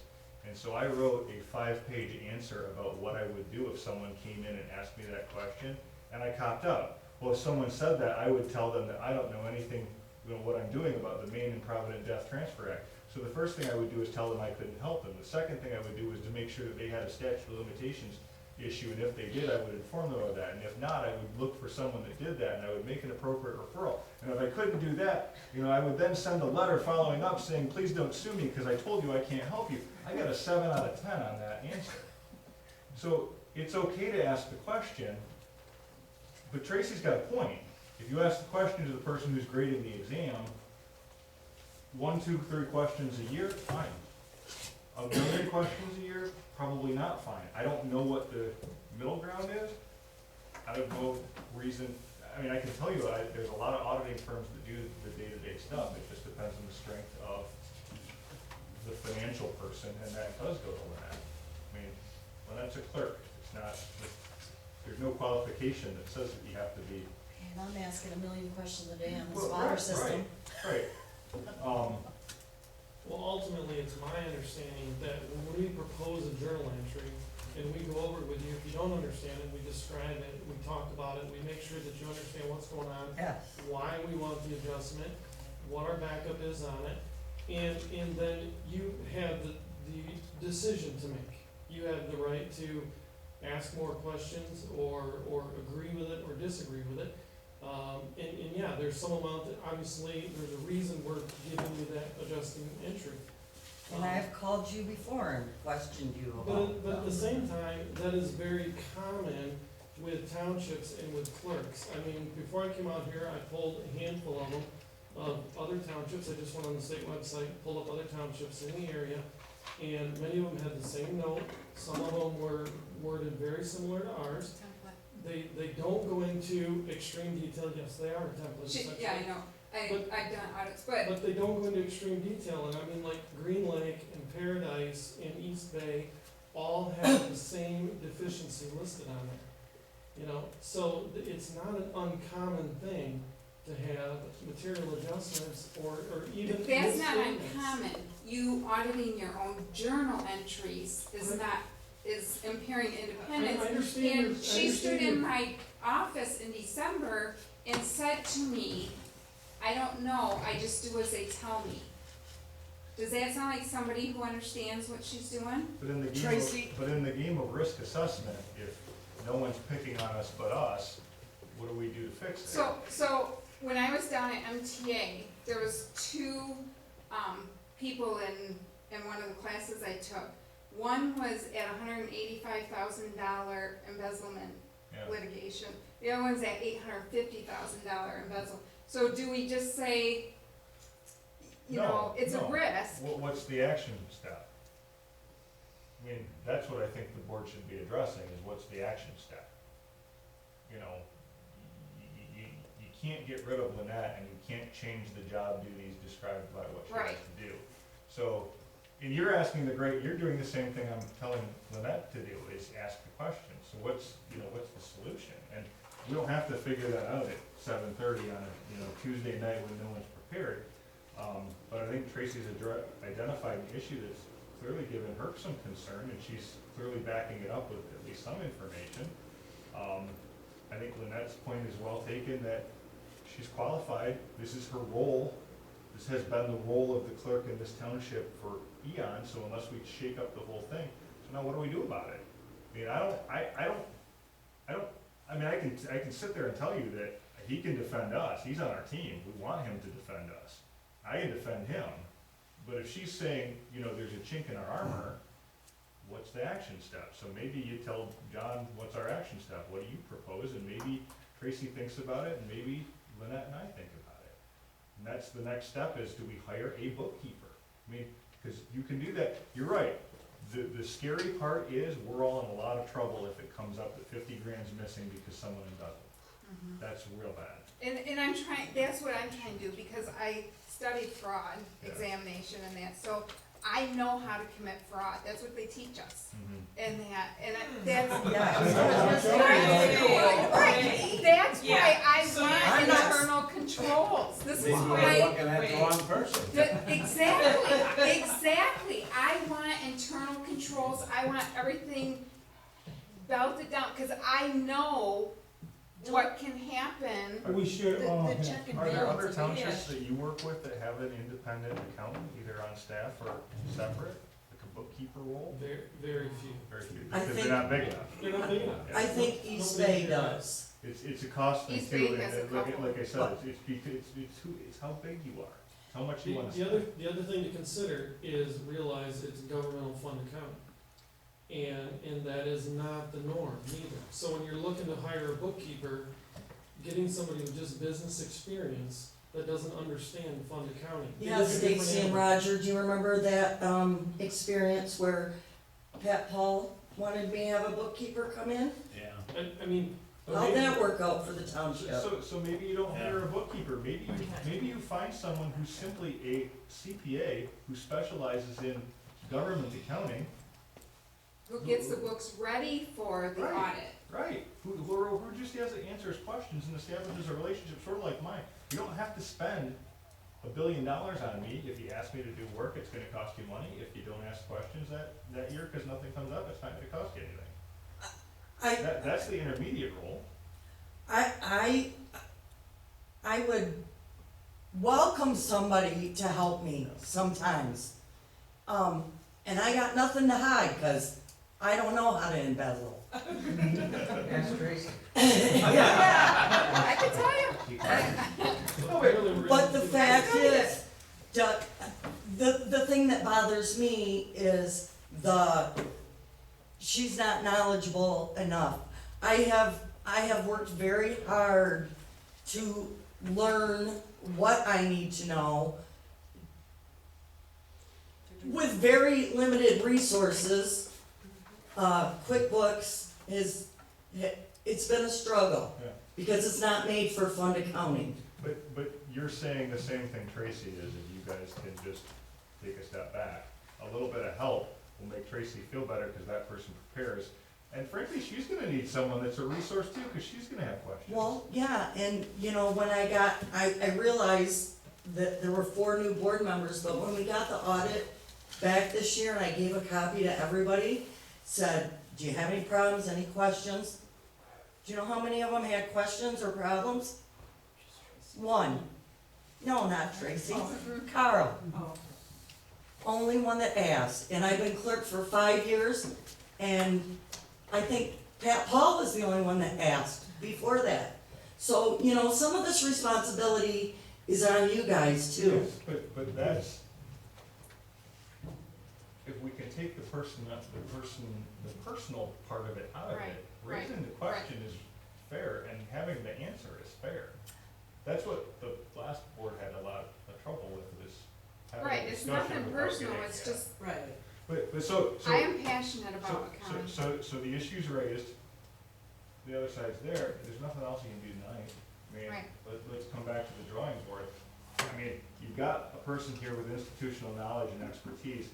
If you keep him as your auditor, you need someone else here. If you change auditors and you like him and he's knows the books, it makes sense to keep him on as that role. Again, I can defend John, and John can defend you today, but this is another thing where you project it out to 2025, and maybe Tracy's right. I mean, there's a chink in the armor. The more journal entries that are done, I don't think 4 is enough, but, you know, there's gotta be a point though where we look at each other and grow up. We're not Mayfield anymore, we're not, Green Lake. Well, and that's anymore. something some of the previous board members didn't realize. Well, Yeah. we make a lot of money as a township. We can spend on the important, intelligent stuff. We did, they're getting BSNA. It's coming. We did. Yeah. And that will be helpful for both of them, for everybody. I mean, does that make sense? Yes, it does, That makes very much sense? so. Okay. I mean, I obviously don't have a trouble fighting with people, and I obviously don't have trouble, saying my position. I don't want any of you guys to do that either. Let's just make sure we've got so many cool issues we can deal with, like milfoil assessments, medical marijuana, lot sizes, master plans. I think you just move this to the agenda the next time, and the next time, darn it, we better have a solution. We propose a problem, and you got 2 professionals here. It's not I'm not an accountant. You want to ask him, he may have a thought for you. And Tracy certainly has some thoughts, and I think Lynette, so I think we just come up with some proposals that we think would be reasonable. And frankly, just shop it. What would an accountant cost on a yearly basis to be accessible with that kind of expertise? I can't imagine it's gonna be that much. And they're gonna want their foot in the door. I agree. Okay. I agree. So you mean he might have some recommendations as to who could do it, is that what you're saying? Or what he's seen in others, I mean, Yes. We have had other accountants, we've seen the ugly and the good. I mean, we've had townships in town, you mentioned one earlier, that's your big brother Garfield, and they had, an accountant come in and help them a number of years ago that really screwed things up. Didn't understand government accounting. well, So I have things to caution you about, but also, I think I can point you in the right direction if that's. and your middle brother, East Bay Township, spent almost $100,000 on Plant Moran when they got embezzled from. And that was to unwind it, Right, so. right, it's not cheap.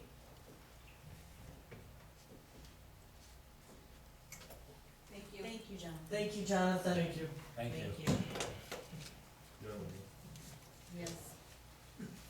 Thank you, guys. Thanks, Sean. Hey, have you heard from Rich?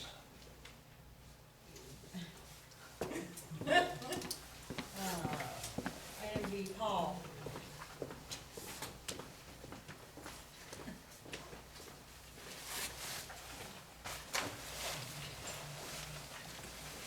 Good evening, how are you? Hi, Paul. I'm not too nervous. I do this quite a bit. My name's Paul Olson, from Municipal Underwriters of West Michigan. I've been the insurance agent at Blair Township. This will be your 33rd year with my agency. My background in 32 years that I have done this is I insure only public entities. Currently, I insure about 171 public entities in north central Michigan. And I have not been to a board meeting here at Blair Township in a number of years. I'm really like to come to Not board because he meetings. hasn't No, wanted to. Not because I haven't wanted to, but I was told I'm not needed, you know, and I go to, I flew to Beaver Island this morning, met with a client, flew back, came here. I'm at 7 meetings this week, so when clients tell me, hey, Paul, we're fine, you know, you don't have to come here, I sometimes, you know, obviously enjoy that, because I'm probably spending, you know, 7:45 at my home, you know, with my wife.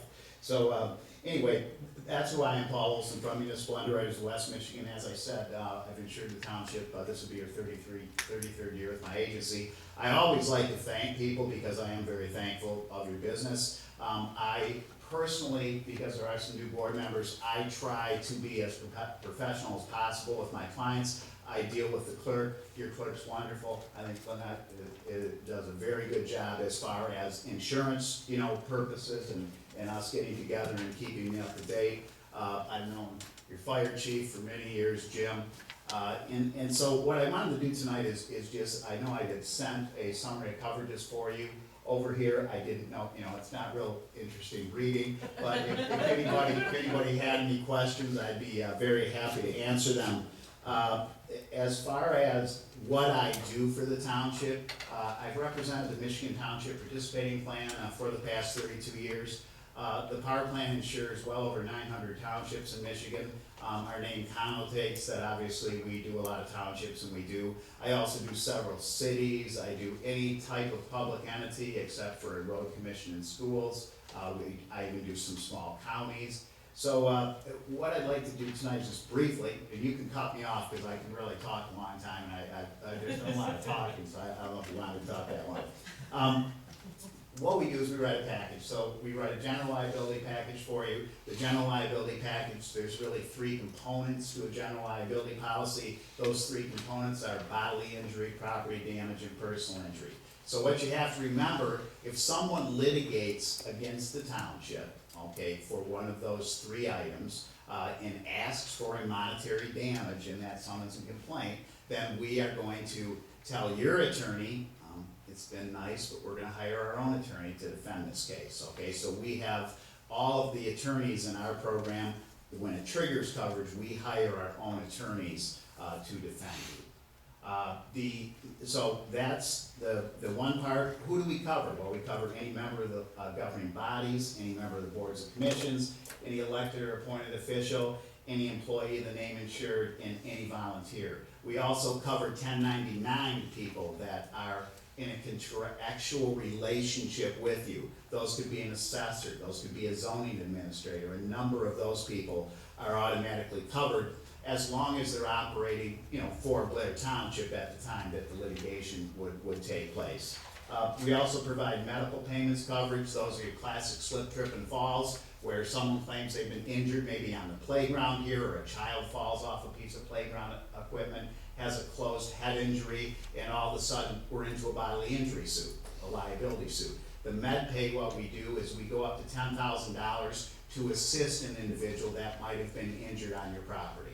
I always let my clients give me the input on a med pay, because I want to know, well, you know, did Mrs. Jones just fall down in the parking lot?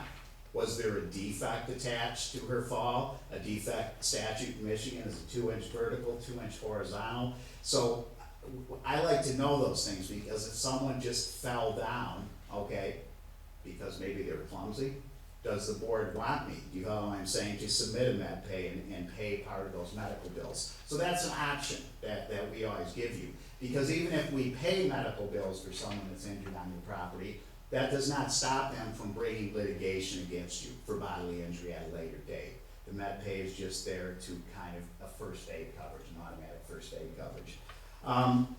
Any questions so far? Man, that's pretty good. Cemetery, I know we have one, don't we? We have 2, unfortunately. Okay, so cemetery professional, I just want to give you a little refresher course on cemetery. Like I said, I've been doing this for 32 years. There are a lot of things that actually take place at a cemetery. We cover a number of things that I think are fairly unusual, okay, for an insurance company. For instance, if we we bury someone in a plot by mistake, and all of a sudden, you know, the family comes out there and they go, oh my gosh, our plot's taken. We pay to move that individual, place them in the right spot, and pay for all that. We pay vandalism and malicious mischief and theft of anything associated with the gravesite. Over the years, I've had, maybe just as simple as an urn of flowers that the wife put out in her husband's grave, and someone stole that, and they come to the township and they go, I just put this urn of flowers out, and all I'd like him to do is, well, get me a bill, we'll pay you for the $80 arrangement to put it back. So those are things that are just, I want you to understand that we have some coverage for. I'm not saying they're important things, but they certainly are, I think, good PR tools, and it's important for you to understand that you have those coverages. It's, you know, do we ever get huge litigation at a cemetery? Well, no. That's why do you think we actually do these things for our clients? To appease people and to make sure that everybody's happy, instead of ridiculously going to litigation on something like that. You know, where if you buried someone in the wrong spot and refuse to move them, and they bring a damage suit against you for mental anguish because you know, their grandfather was in the wrong spot. So I think you understand why, you know, we do some of these things. Public official wrongful act liability coverage, $5 million limit. The public official wrongful acts liability coverage is a totally kind of different animal than the general liability. What the public official's wrongful acts coverage does for you, you have to look at it this way. You as board members render decisions or opinions that can affect constituents in the community. So what are some of the litigations that we get involved with this particular coverage? And once again, that's a $5 million separate limit, just like your GL's $5 million. So some of the things we get involved with, and like I said, I've been doing this a long time, and just give an example, 24 years ago doing this, okay, you would have never heard of a public entity having a wrongful termination case. So litigation pushes a lot of things over the course of time, you know. So we have someone that's spoken to in the wrong way. We're an employment at will in Michigan, so we're an at-will state. So you should be able to terminate someone whenever you would like to. But many times when we get involved with these cases, we found out that there was a board member, I'm just saying, a board member or an employee that says, listen, John, as long as I'm the supervisor here, you've got a job. That's all of a sudden a just cause situation where it's not at will. So you have to be relatively careful how we deal with these things. The best thing about wrongful terminations, discriminations, and public entity in Michigan is the majority of these cases are not ever going to go to a very large amount. Because first of all, the salaries are not that large, okay? So, but those are the type of things. We also take care of regulatory taking of property, zoning issues on the public officials wrongful act. We do have a coverage, under that coverage called non-monetary, okay, coverage. Remember how I was talking, there's a damage in a summons complaint that's gonna trigger coverage. We have non-monetary coverage up to $25,000 per occurrence, not to exceed $50,000 in the aggregate year. It's a smaller amount, but what this is for injunctive relief. You may come across things that your attorney's handling for you, zoning matters, okay, where you're just sued by someone to overturn your decision or opinion that you've rendered, but they're not looking for a monetary damage. That would be what a non-monetary issue is. You've had this coverage the last, I believe, 3 years. We instituted it. It's very important to let your attorney know that if he's handling some of these injunctive relief cases, that we have some coverage for that, and it would probably behoove him to let you know when he's handling these things. And I'm sure he does. I'm just saying, there does sometimes become complications with that coverage because it's an unusual coverage. Okay, and most attorneys that are handling these type of cases for you are gonna handle it without maybe sending me the summons and complaint. How long have they had that? It's been approximately, I believe, 2 years. I think last year was the first year we put it in. This will be the second year. I'm sorry, what was your, I'd ask how long we've had that coverage. which coverage? The non-monetary. Okay. It's really, like I said, the best way to describe it is an injunctive relief. Someone asking you to overturn your decision or opinion, but yet not asking for a monetary damage that would be triggering coverage. There's going to be only one area, in my estimation, where you're gonna find that, and that is in the zoning area. I should maybe say two, I've seen a couple Open Meeting Act violations that were non-monetary as well, but those are the only two I've ever seen. And so you do have coverage for that, and what I mean by your attorney should know that is because if he works on his case, to give an example, for 10 hours and then says, oh, we should turn it over to the insurance company, we're not picking up his bill. Okay? We want our own attorney to be notified as soon as possible. It's just something to keep in mind. You have, we also take care of all your autos. We have auto liability of $5 million. Does anybody have any questions? And I'm not gonna go through everything, but we have all of your autos insured, okay? I insure your fire trucks and ambulances on what I call a agreed amount of replacement cost coverage. One of the nice coverage nuances that we have in our product is that, to give you an example, I've used it over the years. I've used it in Grand Traverse County here at Rural Fire over the years. I want to give you an example. We have a international tanker pumper of 2008 on the policy for $420,000. Let's say tomorrow you pull that rig out of the garage and it's totaled. It's deemed non-certifiable safe by the state of Michigan, which would total the vehicle. So you would have $420 to come out and look for a new vehicle. You also, as a board, at that point in time after the loss, could purchase 25% more of the available limit on that $420,000. You would pay a one-time charge to get $105,000 more dollars, so you're looking at a $525,000 payment from us instead of $420. It's a good endorsement for me as an agent because it gives me a buffer. Okay, I've probably had 4 fire trucks totaled, okay, in a 30-year period. So it doesn't happen that often. We repair them a lot, but it has happened, okay? And that 25% is really nice to have, because you're gonna pay the going rate. And on 100,000, you could probably get that 100,000 of coverage on that 420 vehicle for about $800, a one-time charge. Jimmy looks like he's really thinking back there. Jim should be thinking, and I always, I've gone into the garage, I see Jim at other places too, but I will give him a copy. I'd like you to let him know what the values are, because I'm not ever deemed to be an expert on replacement cost. I use what I feel is a pretty good average, for most of my clients. Then we have inland marine coverage. It's just an equipment floater. Don't let the inland marine scare you. It's just an equipment floater. We have certain pieces of apparatus. We have miscellaneous coverage. If you have a radio destroyed, or if you have a 100-foot or 4-inch hose at a fire scene, and minus the $500 deductible, we're gonna take care of those things for you.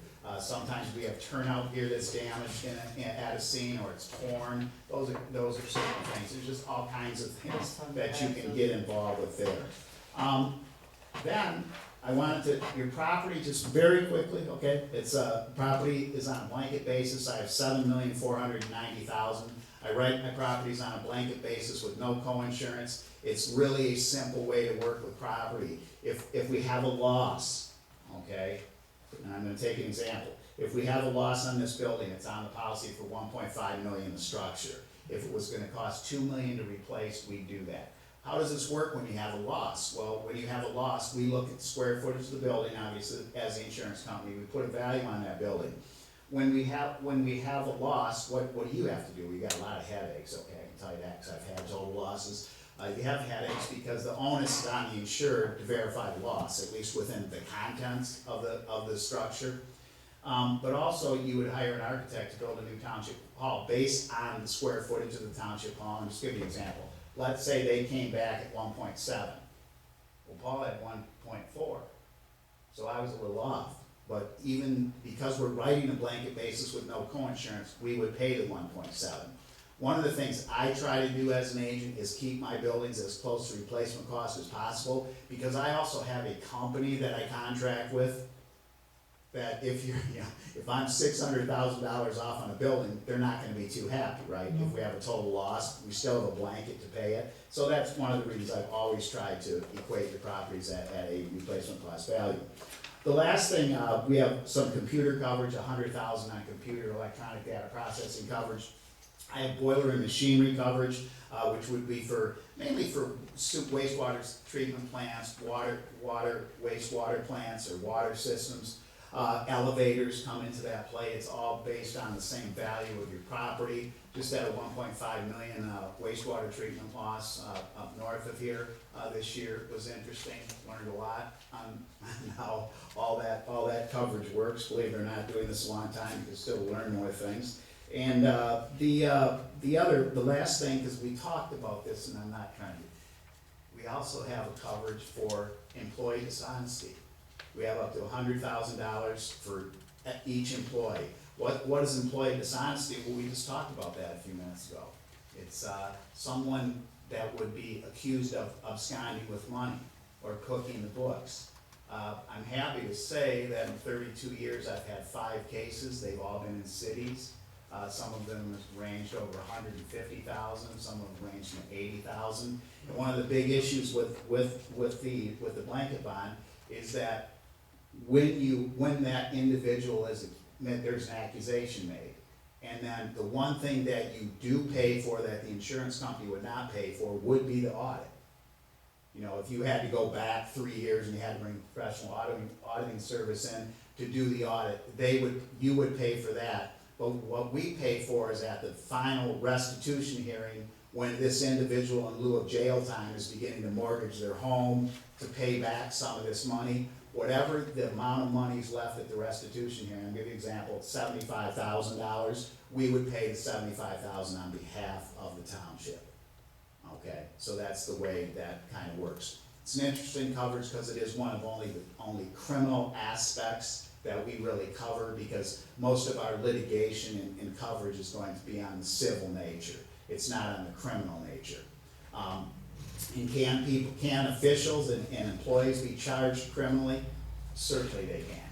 I've had several cases over the years with fire departments where we've had a death, and basically the person driving the vehicle for the fire department in each instance that I've been involved with had moved to a criminal situation. We step out of that criminal situation. When the criminal situation is taken care of, we're back in on the civil violation, because there's still a family out there that wants a tremendous amount of money for that fire truck that ran a red light and killed their wife and child, or a EMT that was driving his own personal automobile and hit a woman pulling out of the bank and killed her. So these are all things that you have coverage for, but there can be some criminal intent in those type of situations.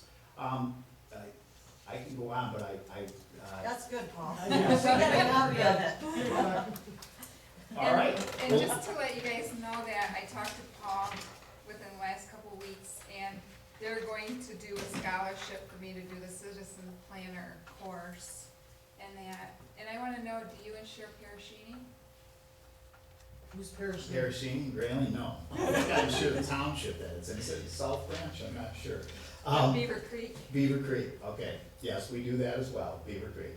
I just wanted to point out one thing, we do have a dividend program that's been going the last 2 years. Last year in May, you received a dividend check of $2,656 back on your premium.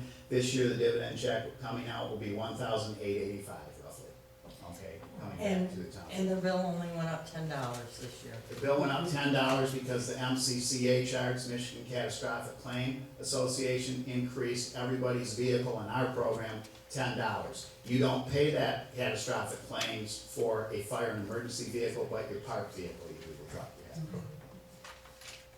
So I should take that extra $10 out of the general fund. If you would like. I'm not. And I do just wanna let everybody know, cause Tracy, I know you're probably gonna ask. We did go out for bids for liability insurance a year ago, and, I think it was close, but Paul did, It's always close. yeah. You know, I tell a lot of people, when you've had the same account for 32 years, it's pretty easy for someone to come in out of the blue and say, oh, I can match that premium, or I can be 10% under that premium. But, you know, I don't know of anybody that specializes in this, and I think it makes a difference when you specialize in this. Plus, I love to public speak, so I get pretty good at that, you know, I like having competition come in to public speak with me, that's also a lot of fun. At And- MTA, they do the park plan? Yes, That's Tim. we Oh, do that's that you? seminar, yes. Don't you like also put on a party sometimes? Yeah, Yes. Yeah, we do a party there. Yeah, I think we were there. Fun night. Was that the beer one? I don't know, you know what, I'm gonna be candid with you, I've been going down You there don't for remember? 32 years, no. No, my wife has been coming with me the last couple of years, and I'm getting older, I'm not quite as wild probably as those used to be at the MTA. And I didn't go to the fun nights, first time I missed it. We kinda went out and went to dinner and then went home, went to bed at like 8 o'clock, so I didn't make the fun night this year, but we have a fun night every year at MTA. but Paul's been awesome. He's very responsive, very knowledgeable, thanks for all your help. Well, thank you, and as I said, I appreciate the business, thanks for having me, putting up with me for a little while, I didn't get too off base. I wanna let you know, if anyone ever has any questions, feel free to contact me. Lynette knows how to get a hold of me, and I can leave cards, but if you ever have a question, feel free to contact me, I'll be very happy to speak with you, and we can get help if help's needed, all right, thank you. Thanks, Paul.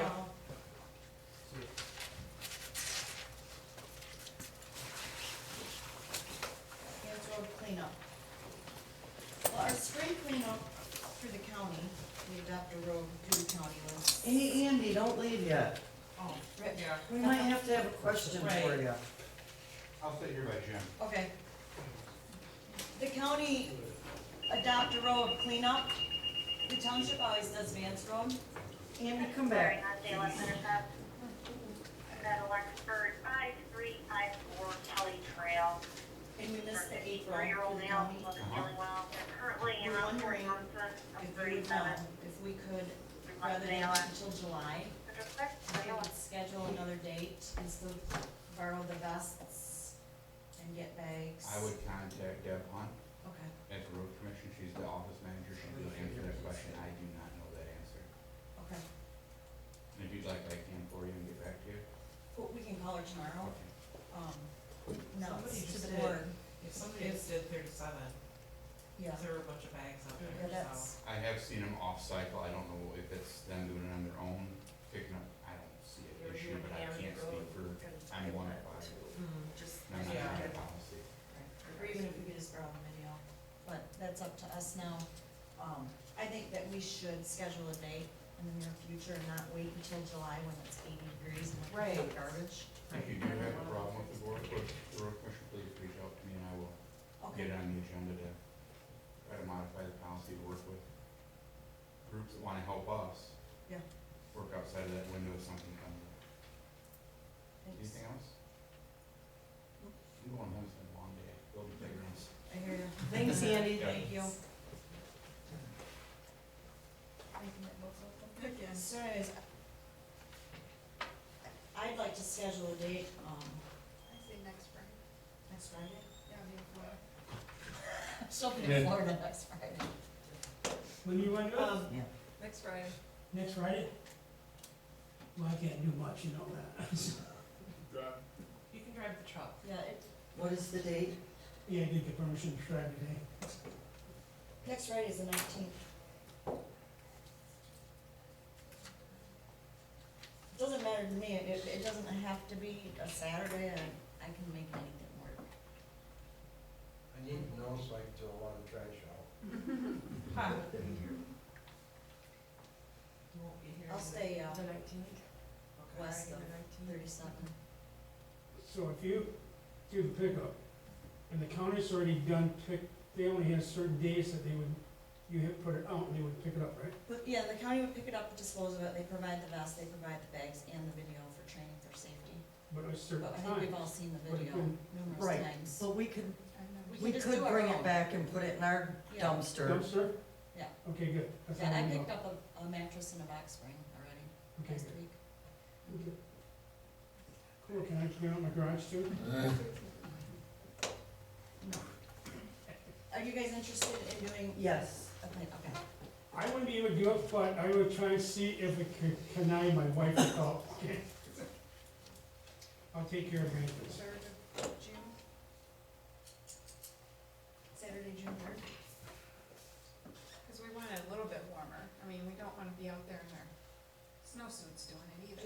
Saturday, you wanna do it on a Monday? I don't care.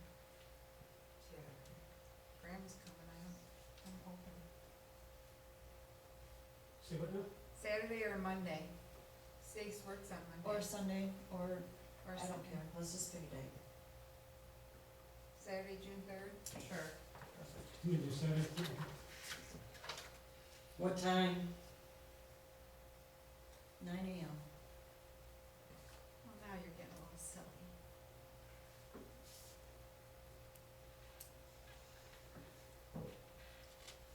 Make sure that you get the video to watch. this Yeah, cause I evening. haven't seen the video.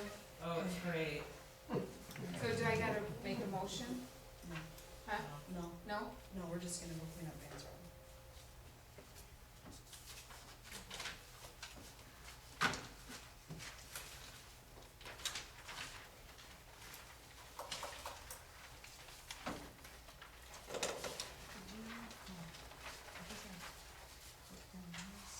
No, this is a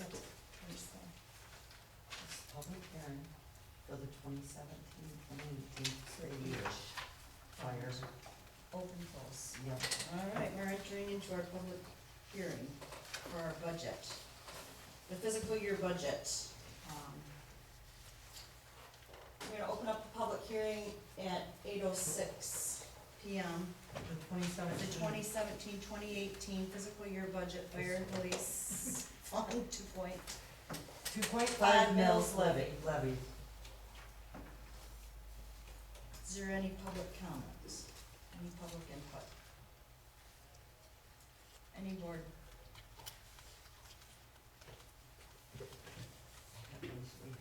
I don't know why. Well, let's pray. That we got money to cover the budget. Are we praying?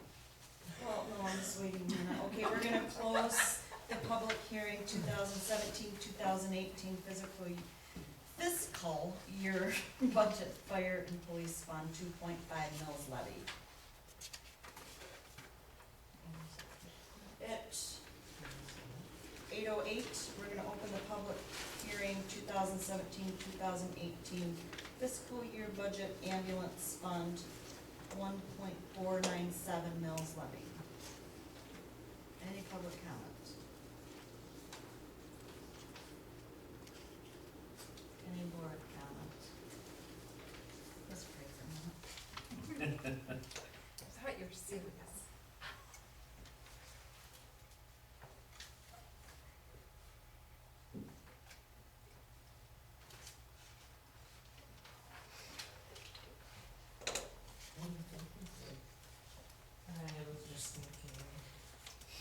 We're gonna close the public hearing at 8:09. The 2017-2018 fiscal year budget ambulance fund 1.497 mils levy. We're gonna open up the public hearing 2017-2018 fiscal year budget general fund 0.8233 mils levy. Is there any public comment? What time do we open it? 8:09. Oh, sorry. Thank you.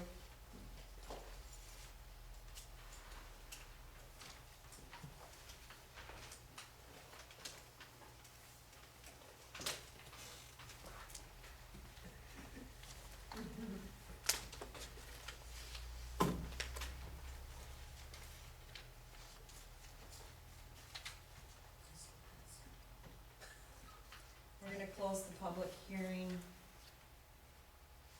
2017-2018 fiscal year budget, budgeted general fund 0.8233 mils levy. 8:10, we're gonna open up the public hearing 2017-2018 fiscal year budget liquor law fund. Any public comment? Any board discussion? Do I have to wait a minute? No. No, I would I say don't know. nobody's- We are gonna close the public hearing of 2017-2018 fiscal year budgeted liquor law fund. At 8:11, we're gonna open up the public hearing 2017-2018 fiscal year budget Metro Act fund. Any public comment? Any board board discussion. We are gonna close the public hearing at 8/11/2017-2018 fiscal year budgeted Metro Act fund. At 8/11, we'll open up the public hearing 2017-2018 fiscal year budgeted Silver Lake milfoil. So we opened it, closed it, and then we're opening it at, the other one at 8/11. Yep, because we're not waiting a minute Okay. in between, but this one we have to just, is there any public input on the milfoil, Silver Lake milfoil? Who's gotta pay for it? It's an People on Silver assessment, Lake. it's the people on Silver Lake, Okay. Blair Township, well, Garfield Township residents, they have their own assessment, Blair has our The people assessment. on the lake pay for it. People on the Yeah. lake pay for it, but this Okay. is what we need to discuss with the board tonight. Our milfoil assessment fund is overfunded. When the assessment was originally set up, and I only know this because I lived on Silver Lake, they were doing 2 applications a year. And the application was much pricier than it is now. I think last year they did 1 application. And the prices of the treatment has gone down, so our milfoil assessment fund is overfunded. So we'll find out tomorrow for sure if we can keep a balance of 5% of the it's either 5 or 10%. Yeah, Sean's one or gonna the let us other. know Sean for will let sure. us know, yeah. And then we'll keep that balance with that little cushion of 5 or 10%, and then everybody else will get a refund. Because by law, we can't cannot keep that Right. money. Good. And it's way overfunded. And I had brought it to the previous supervisor and treasurer's attention and never got anywhere with it. We're on it. Wow. Any other discussion on the milfoil? Let's close the public hearing at 8:13.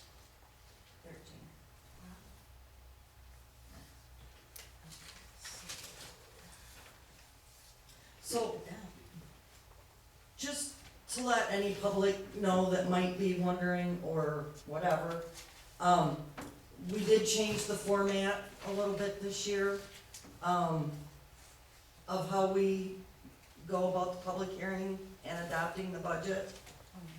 Tracy, Nicole, and myself, and Jim and Dan attended a budgeting, building a better budget class. And, at the class, they said that, you should not adopt your budget at the same meeting that you hold your public hearing at. Because In case you guys had questions tonight, it would give us another month to research it, gather information, think about your opinion, what you said to us before we adopted the budget. So we will adopt the budget at the June 13th meeting. So thanks for being here. And item J, the charter franchise negotiations, I emailed everybody.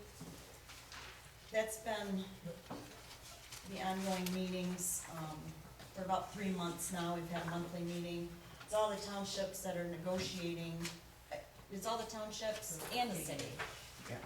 The city's The got the city most to, spearheading it, we're gonna share the same attorney, it's the same thing that happened in 2008, it's up for renewal. So this would just be, I need board approval to go ahead and sign, the mutual contract that all the other townships, we've hired the same attorney. We've got one attorney representing the city of Traverse City and all of the townships, just like the past. The original contract, the attorney fee was like $58,000, and that was split between the, I think it's 8 entities, I don't have my paper in front of me. This year, they're estimating the attorney fees will be between $25,000 and $30,000, split between everybody. and they're, And that's an estimation, and they're going on the high side, they said. and they're going by it, based on how much we Users. get. Yep. In Yep. franchise fees, so it's Yep. not like every township's paying the same. Right. So I'd like to make a motion to have Nicole sign the contract for the, Oh. for the cable franchise fee, okay? Okay. You support, okay. Support, yes, sorry, Carl. No problem. It's been moved and supported to allow me to sign the contract with the charter franchise negotiation, securing the attorney. All in favor? Aye. Any opposed? Public input, Yes. yes. That's long enough.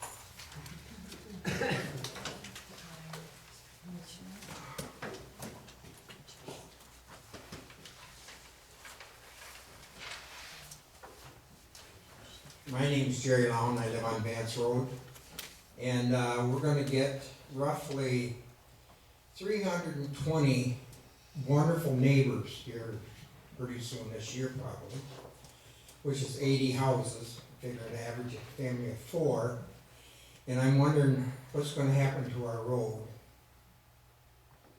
Vance Road on the east side of 37 is deteriorating pretty bad.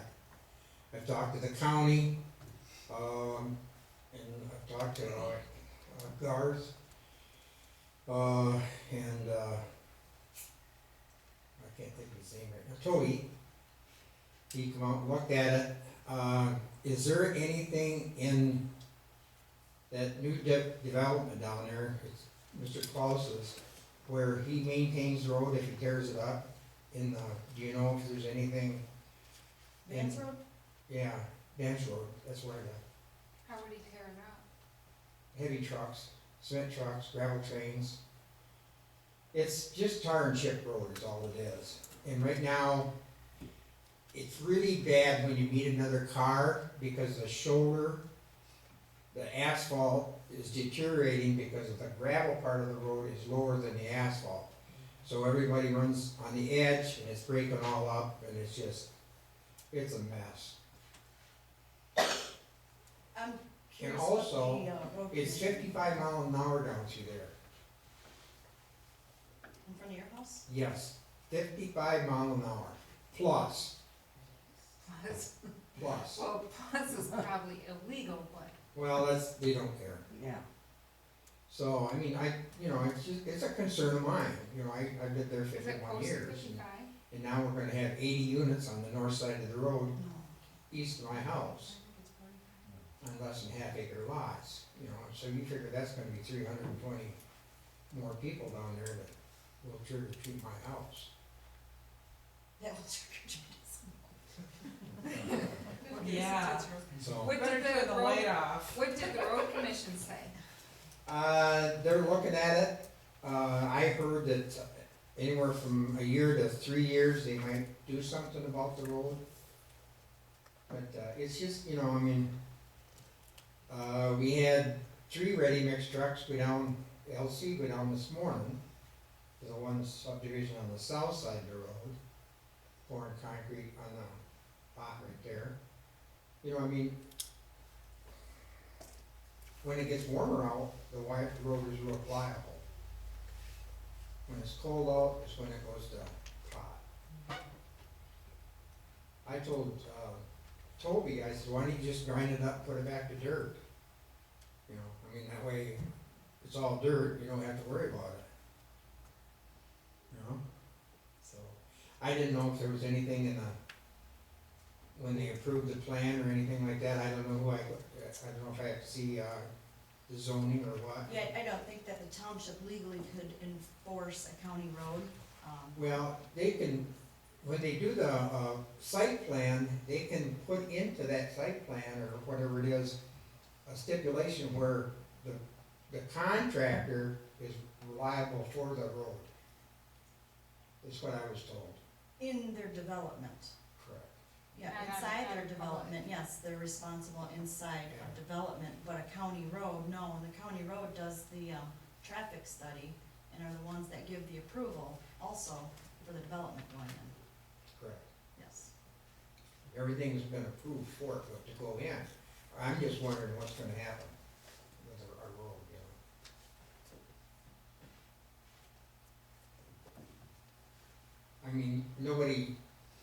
none of you people have to live on it, I do.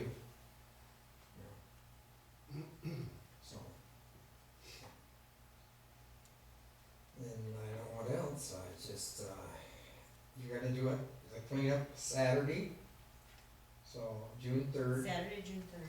You know, I'm sure I got a lot of garbage out there. And that's about it, thank you. Thanks, Jermaine.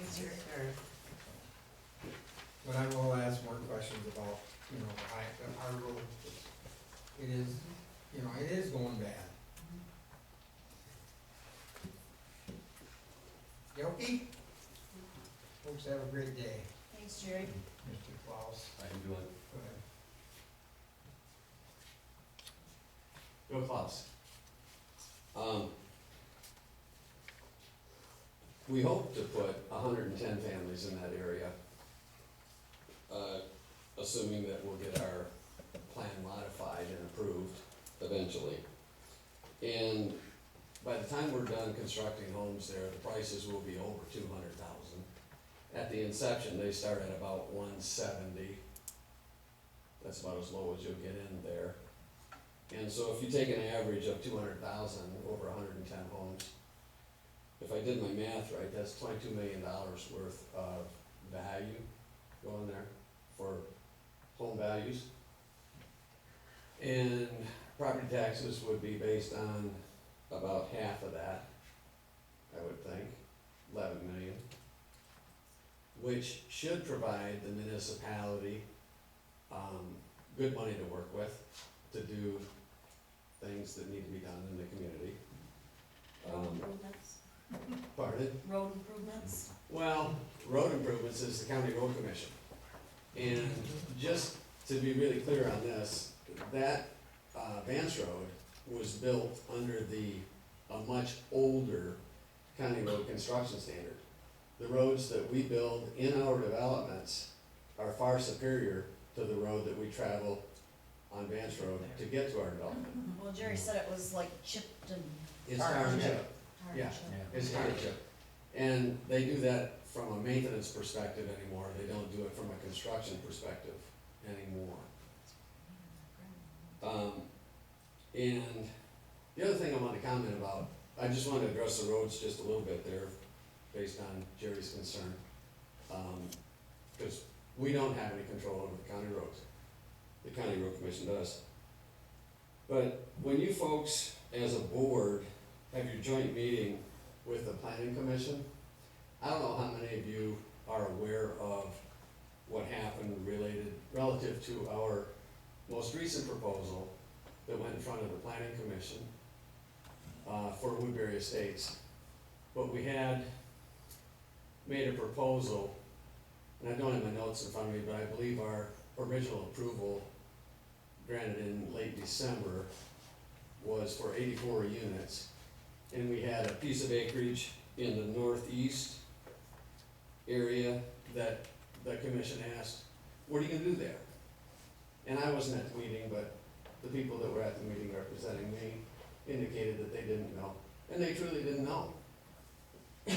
So I worked with Bill Crane, our engineer, and people in our office, and developed single-family home sites in that northeast area, eliminated one land division, and for a total increase of 26 units, and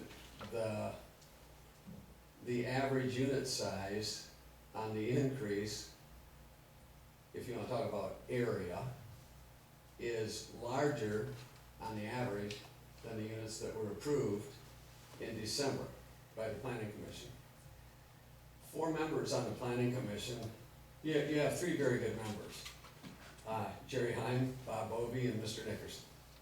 You've got 4 members that either don't understand the ordinance, or refuse to enforce the ordinance, or have other agendas. Because our project that we proposed is a residential, single-family home project in the residential district. There is no basis whatsoever to deny our project. So, or to deny our approval, or our right to construct. That's why it's known as use by right. And when when the justification for the negative votes by Dennis, George, and the two Lorries, my recollection is that there was no open space, but again, none's required by the ordinance. There's no sidewalks, again, none's required by the ordinance, and they're concerned about the county road. We showed up with, approval letters from every governing body, not missing one. That was all provided to the planning commission. So I guess my point here is that you've got a dysfunctional planning commission that can't make their decisions based on the ordinance. And that's the same planning commission that you people are gonna hope to have a joint meeting with, to have some reasonable discussion. But if they don't understand or don't care to rule based on the ordinance, what good can you expect to come of a meeting like that? If you don't have people that, they've all sworn to fulfill their obligations and duties to uphold their position on the planning commission, but 4 of them chose not to. All 4 of which, in December, voted in support of the project that was approved prior.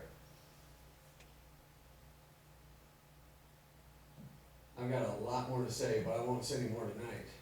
But when it comes to a joint meeting, you really need to know what the current master plan calls for, what the current ordinance calls for, and what the proposed changes will do.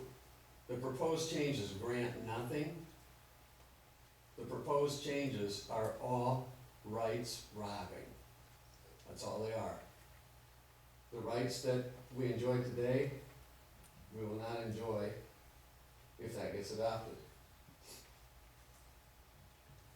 You know, and you can probably help me understand this, because you've been in this business for a long time. And I'm just playing devil's advocate, and I want you to explain it to me. Sure. In that, so the health department, let's pick on the health department, because we don't like them people anyways. The health department comes across and says, this is good because they're painting it with a broad picture, right?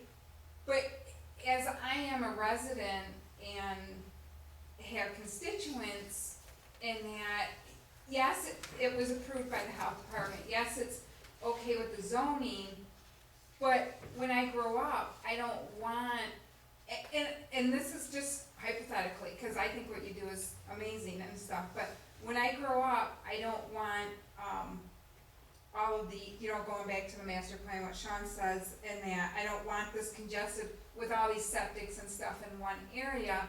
What would be wrong with a person taking that stance?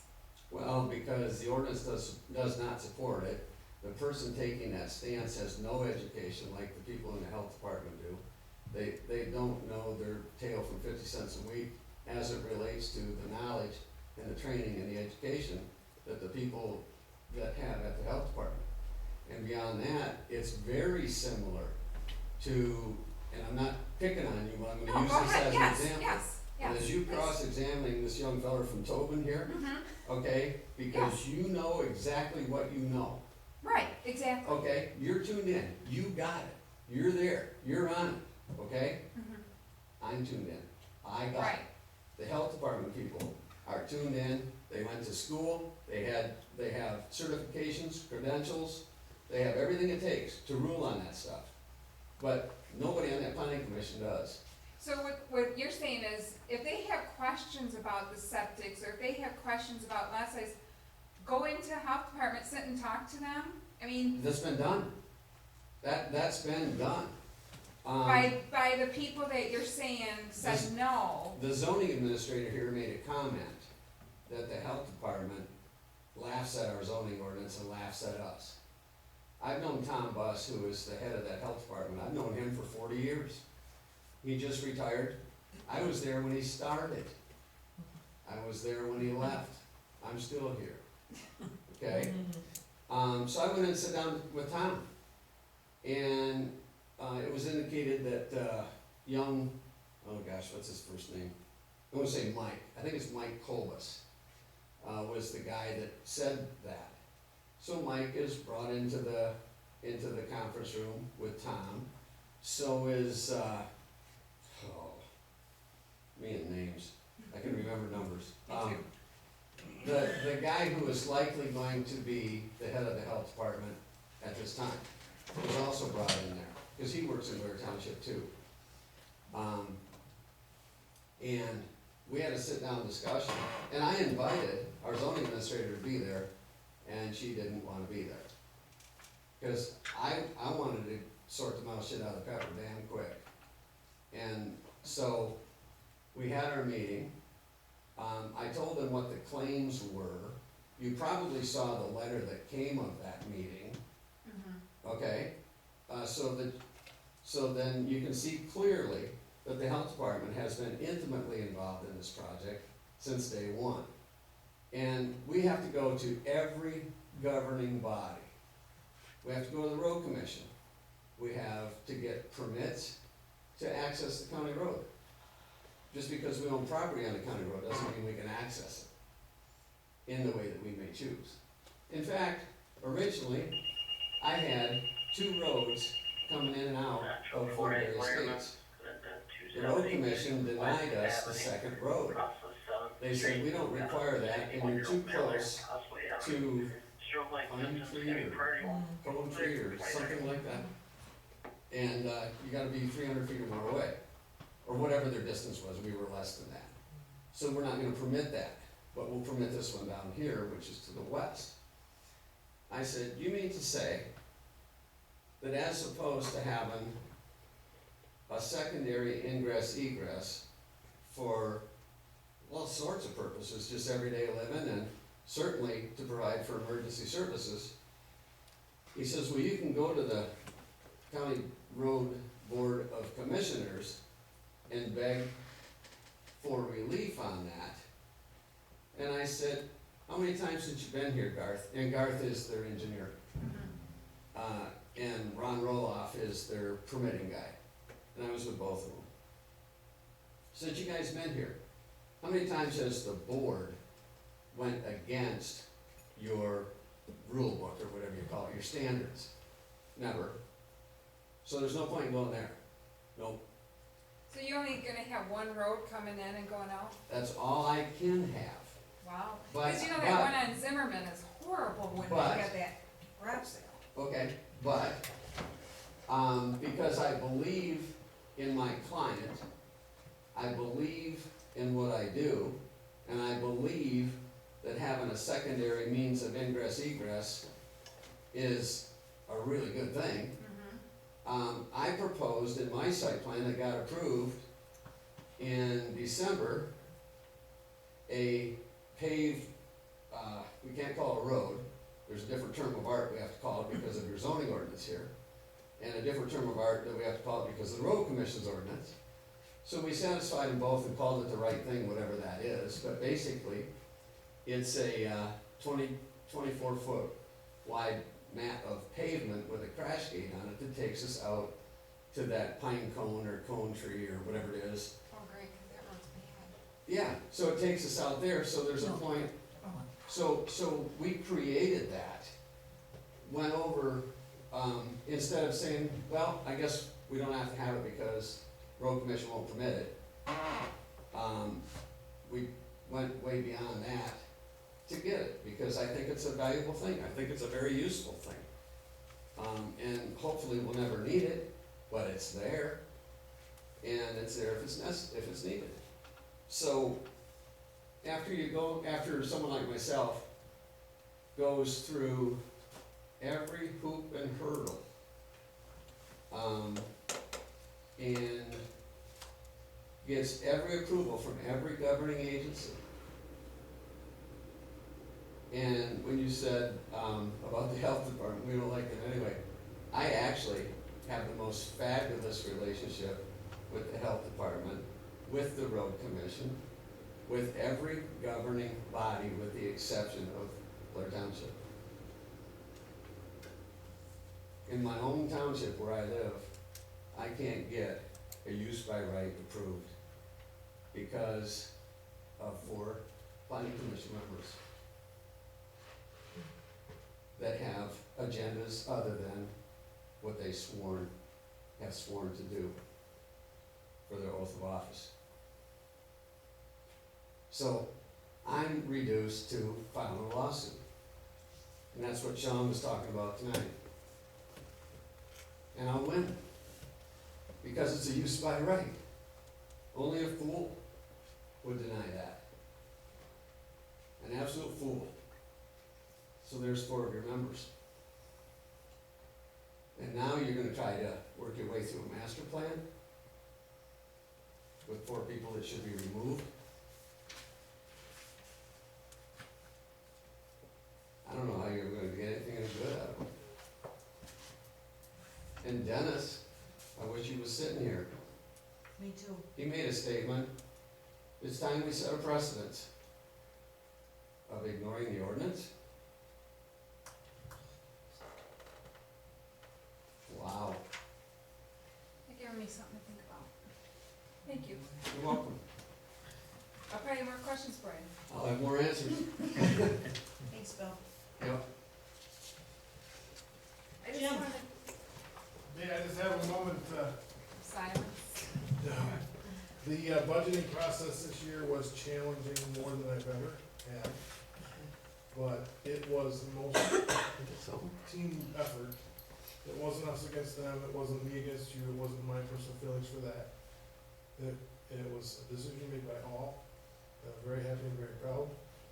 I didn't have anxiety coming into it, I didn't have anxiety leaving it, so thank you very much, I appreciate it. Thank you. Thank Thanks, Jim. And everybody should have Yeah, this. If you can get me your comments, your whatever, so that it can be approved in June. So it won't go out with the tech, or will it? Yeah. Yeah. Barb, hi, Barb Benson. I just want, there was an article in Record Eagle today, for those of you who read it, about the Grand Traverse Commons and the Garfield Township and Traverse City coming together to, what they do, they did their new planning, development, they revised it. And just a couple of things that I took out of that article that I think might be helpful for you to consider when you do have your joint meeting with the planning and the zoning. It said that they took the time to do it right. They considered property rights, they considered developer rights, they preserved existing development rights with a few changes. They went from a tome of large size document to a notebook size regulations and things that they had to follow, which just makes it simpler in my mind. And they made it, so they looked at the whole thing. It was a neighborhood, it was shops, it was a tourist attraction, but they're making it as best they could for everybody. And it sounds like they went through a really good process of getting a lot of involvement and people's input in it. But I guess the one thing, taking the time to do it right and reducing what you have to read, as somebody earlier said, I think Sean said, it takes a long time to read what the master plan, the new proposed one is, and you gotta be able to understand it. And if, what Bill had said, it just kind of goes along with that too, that if things aren't easily understood, we're gonna cause a lot of problems. So just food for thought for you. Thank you. Less is more. And I still have faith. 6 months yet. But together, we can make this happen. Anything else? Now the voice is over, I can.